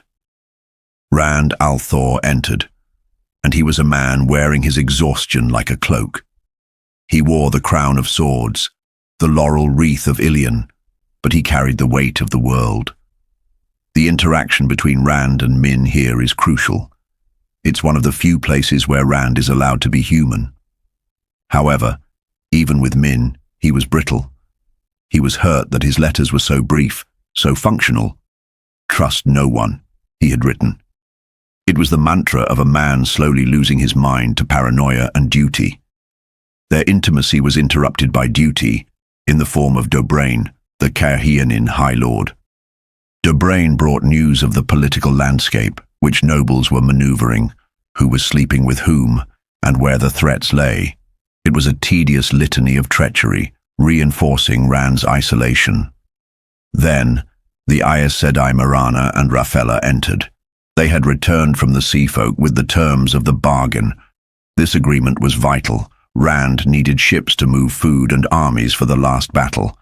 But the Sea Folk are master negotiators, and the Aes Sedai had been outmaneuvered. The terms were humiliating. The Sea Folk promised ships, yes, but in exchange, they demanded sovereignty over a square mile of land in every city Rand controlled. They demanded their laws supersede his. They demanded he keep a Sea Folk ambassador with him at all times. And most galling of all, the Dragon Reborn, the savior of mankind, was required to answer the summons of the mistress of the ships. Rand's reaction was explosive. The dragon scepter quivered in his hand. The idea of being at anyone's beck and call was anathema to him. He was the breaker of nations, not a servant. But Marana, showing a spine of steel, pushed back. She reminded him that he was the one who had walked away from the initial negotiations, leaving the Aes Sedai to be bullied and shielded by the Windfinders. She revealed that the Sea Folk had acknowledged him as the Koramor, their prophesied chosen one, but that didn't mean they intended to serve him blindly. Rand, in a moment of terrifying clarity, accepted it. He swallowed his pride. He recognized that if he had to bow to the Sea Folk to save the world, he would do it. It was a transaction. He traded his dignity for logistics. But Rand's day of penance was not over. He demanded to see Cadsuan Melaidrin, the legendary Aes Sedai, who intrigued and terrified him. But before he could leave his chambers, he had to pay a debt of honor. The Aiel Maidens of the Spear, his honor guard, had been blocking his door.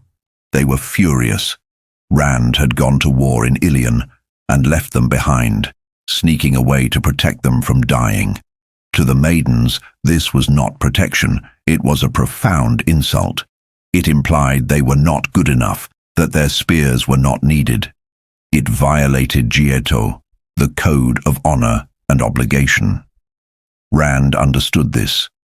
He went into his bedroom and allowed 3 maidens, Samara, Nisaya, and Nandara, to enter. Min watched in horror as they proceeded to beat him. This was not a symbolic tap. They punched him, drove the wind from his lungs, and knocked him to the floor. They beat him until he could barely stand. This scene is pivotal to understanding Rand's psychology. He did not use the power to stop them. He did not fight back. He accepted the pain because, in his mind, he deserved it. He had dishonored his sisters of the spear. By taking the beating, he washed away the shame. It was a physical manifestation of his guilt, a way to balance the ledger. When it was done, the maidens accepted him back. The debt was paid. Bruised, battered, and aching, Rand then marched to confront Cadsuane. He gathered his Ashaman, a phalanx of male channelers, intending to intimidate the Green Sister. He stormed into her quarters, shattered the windows with the power to let the winter gale howl through, and sat down, daring her to flinch. Cadsuane did not flinch. She sat calmly, drinking tea in a freezing hurricane, ignoring the display of raw power, as one might ignore a toddler throwing a tantrum. She was the immovable object to Rand's irresistible force. She critiqued his manners. She refused to be impressed by his Ashaman or his anger. When Rand demanded she become his advisor, she refused to swear fealty. She offered something different, a promise to be unpleasant. She promised to teach him, to correct him, and to ensure he didn't destroy himself. She saw him not as a god, but as a boy who needed guidance. And then she dropped the hammer. She revealed that she knew about Kalandor, the sword that is not a sword, the Sangreal Rand had used to conquer Tyr. She told him what he had only begun to suspect. Kalandor was flawed. It lacked the buffer that prevented a channeler from drawing too much of the One power.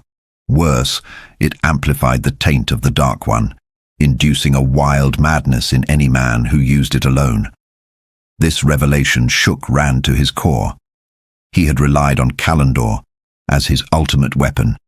Now he learned it was a trap. To use it safely, he would need to link with two women, placing himself under their control. Cadsuan stripped away his illusion of omnipotence. She left him with a stark reality. He could not do this alone. These two chapters paint a picture of a world spiraling toward the end. In the White Tower, sisters turned on sisters, using forbidden tools to hunt traitors in their midst. In the snows of Andor, the ancient dominance of Aes Sedai over men was shattered by the bonding of Tovann.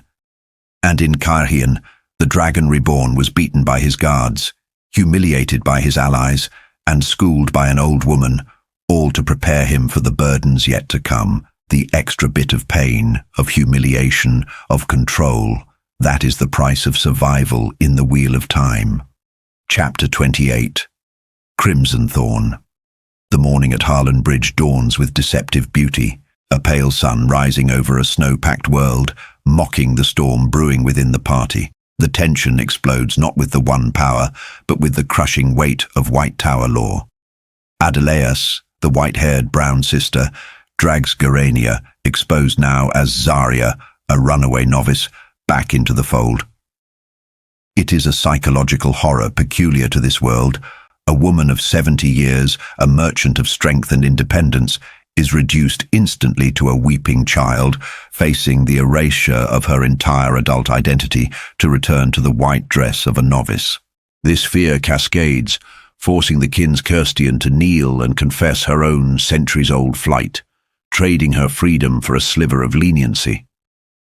While the Kin rumble with the urge to rebel, it is Elise who snaps the collar of discipline back in place, proving that the Kin's own hierarchy is as ironclad and perhaps as terrified as the towers. The journey grinds on, a funeral march in the snow, until the 9th day brings a grim silence near Caemlyn. In a small, rough-hewn hut, the shadow of the dark friend among them takes physical form.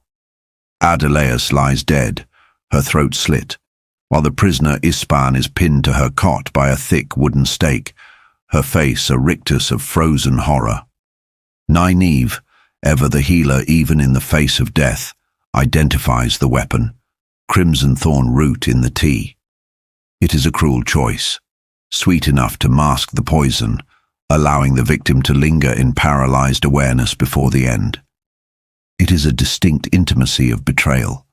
Adeleas would only have accepted a cup from a friend.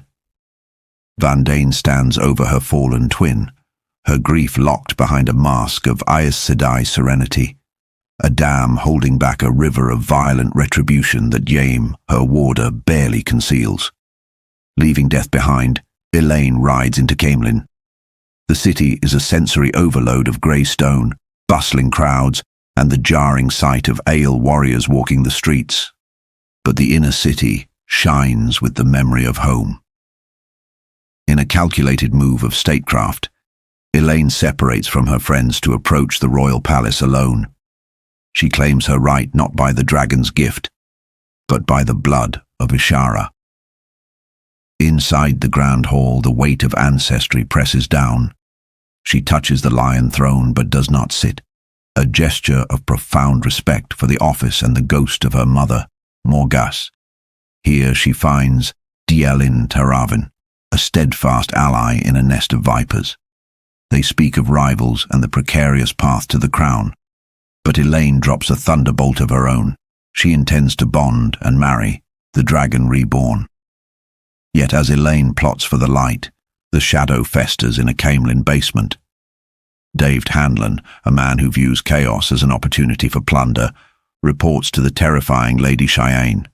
The scene is a grotesque tableau of the shadow's internal politics, A man is drowned in brandy via a funnel, and the black sister Thalion is broken completely, weeping and begging like a worm before one of the Chosen's lieutenants.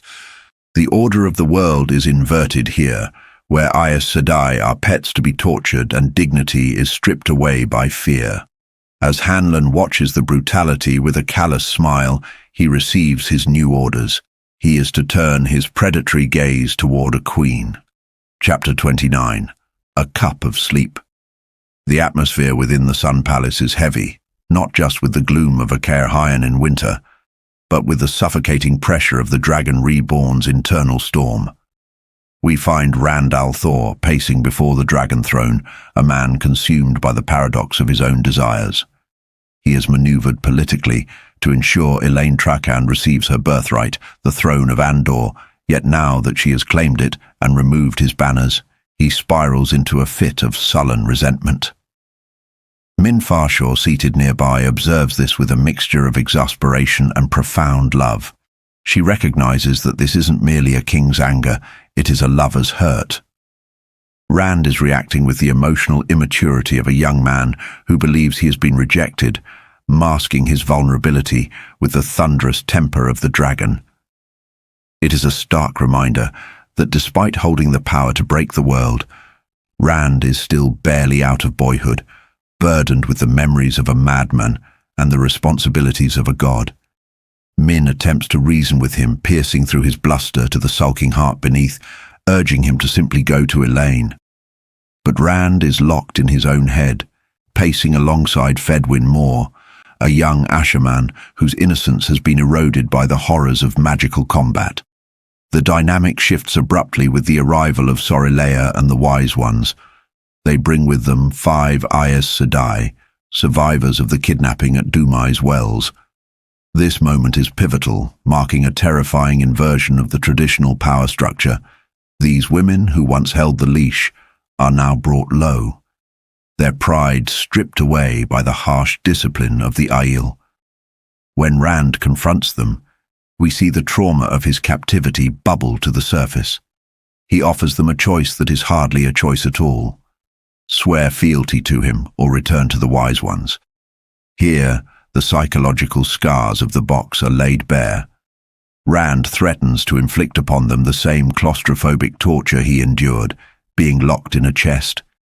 It is a moment of darkness for the protagonist, where the victim contemplates becoming the abuser to ensure his safety.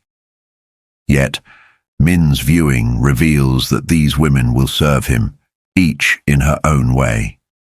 They swear the oath, kneeling before the Dragon Reborn, shattering thousands of years of White Tower tradition. But the quiet tension of politics is shattered by raw violence. As Rand moves through the palace, intent on confronting the enigma that is Cadsuane Melaidrin, reality explodes. A weave of the One Power detonates within the palace, obliterating Rand's apartments. Had he been there, he would be dead. We enter the high-stakes chaos of a channeler's duel. Rand, covered in dust and shielded by the void, realizes he is being hunted within his own stronghold.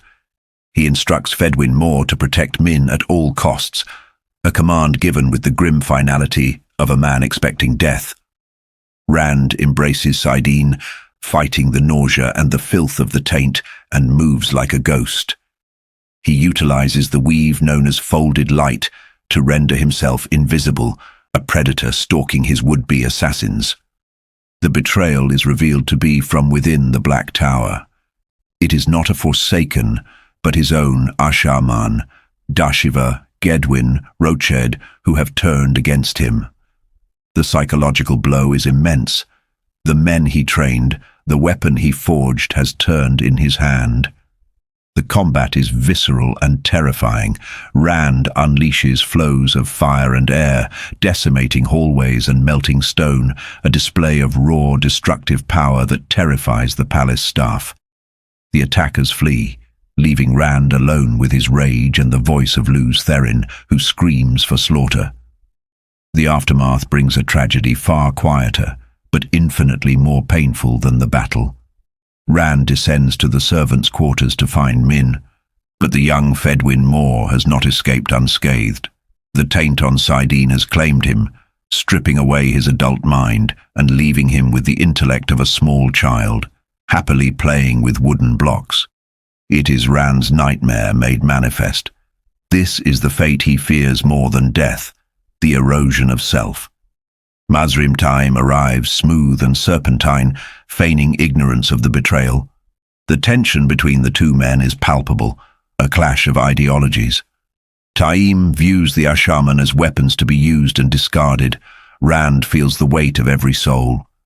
In an act of heartbreaking mercy, Rand poisons the wine, a cup of sleep, and gives it to the regressed Fedwin. He holds the boy as he drifts into death, saving him from the madness. It is a profound moment of grief that hardens Rand further. He tells Taim that he is the wolf now, no longer the prey, and as he prepares to leave with Min, we see a man who is shedding his humanity to survive the last battle. Chapter 30. Beginnings. The narrative shifts from the fires of Carrion to the biting cold of Amadisha. Perrin Ibarra, accompanied by a small, diverse retinue, including Elias Mashera, Grady, and Balwa, trudges through the snow toward the town of Abila. The atmosphere here is one of oppressive fanaticism. The influence of the prophet, Masema, hangs over the land like a shroud. The people are downtrodden, fearful, and consumed by a twisted devotion to the Dragon Reborn. Perrin struggles with the burden of leadership and the complexities of his marriage. Following Elias's advice, he has left Fael behind to handle the prophet alone, a decision that creates a phantom limb of anxiety within him. The dynamic with Berylin remains a thorn in his side, though he is learning to navigate it with a firmer hand. Entering Abila, the sensory details paint a picture of grim austerity. The town is packed with the prophet's mobs, armed and dangerous, smelling of dirt, fear, and desperate fervor. Perrin's senses as a wolf brother are overwhelmed by the scent of madness radiating from Masema when they finally meet. Masema is a terrifying reflection of devotion gone wrong. He worships Rand as the light made flesh, yet violently rejects the very power Rand wields. When Perrin reveals that he has Aes Sedai and Ashaman who can channel, Masema recoils in blasphemous horror. The psychological dissonance here is staggering. Masema serves a man he believes is God, yet hates the fundamental nature of that God's power. To navigate this minefield, Perrin is forced to lie, to maneuver around the madman's delusions, just to get him moving toward Cairhien. It is a tense negotiation where a single wrong word could spark a massacre. Meanwhile, in the snow-laden woods outside the town, we follow Fael Basher. She's attempting to maintain a semblance of normalcy through the noble pastime of hawking, accompanied by Queen Alejandra and, to her immense irritation, Berylin. But the illusion of safety is shattered instantly.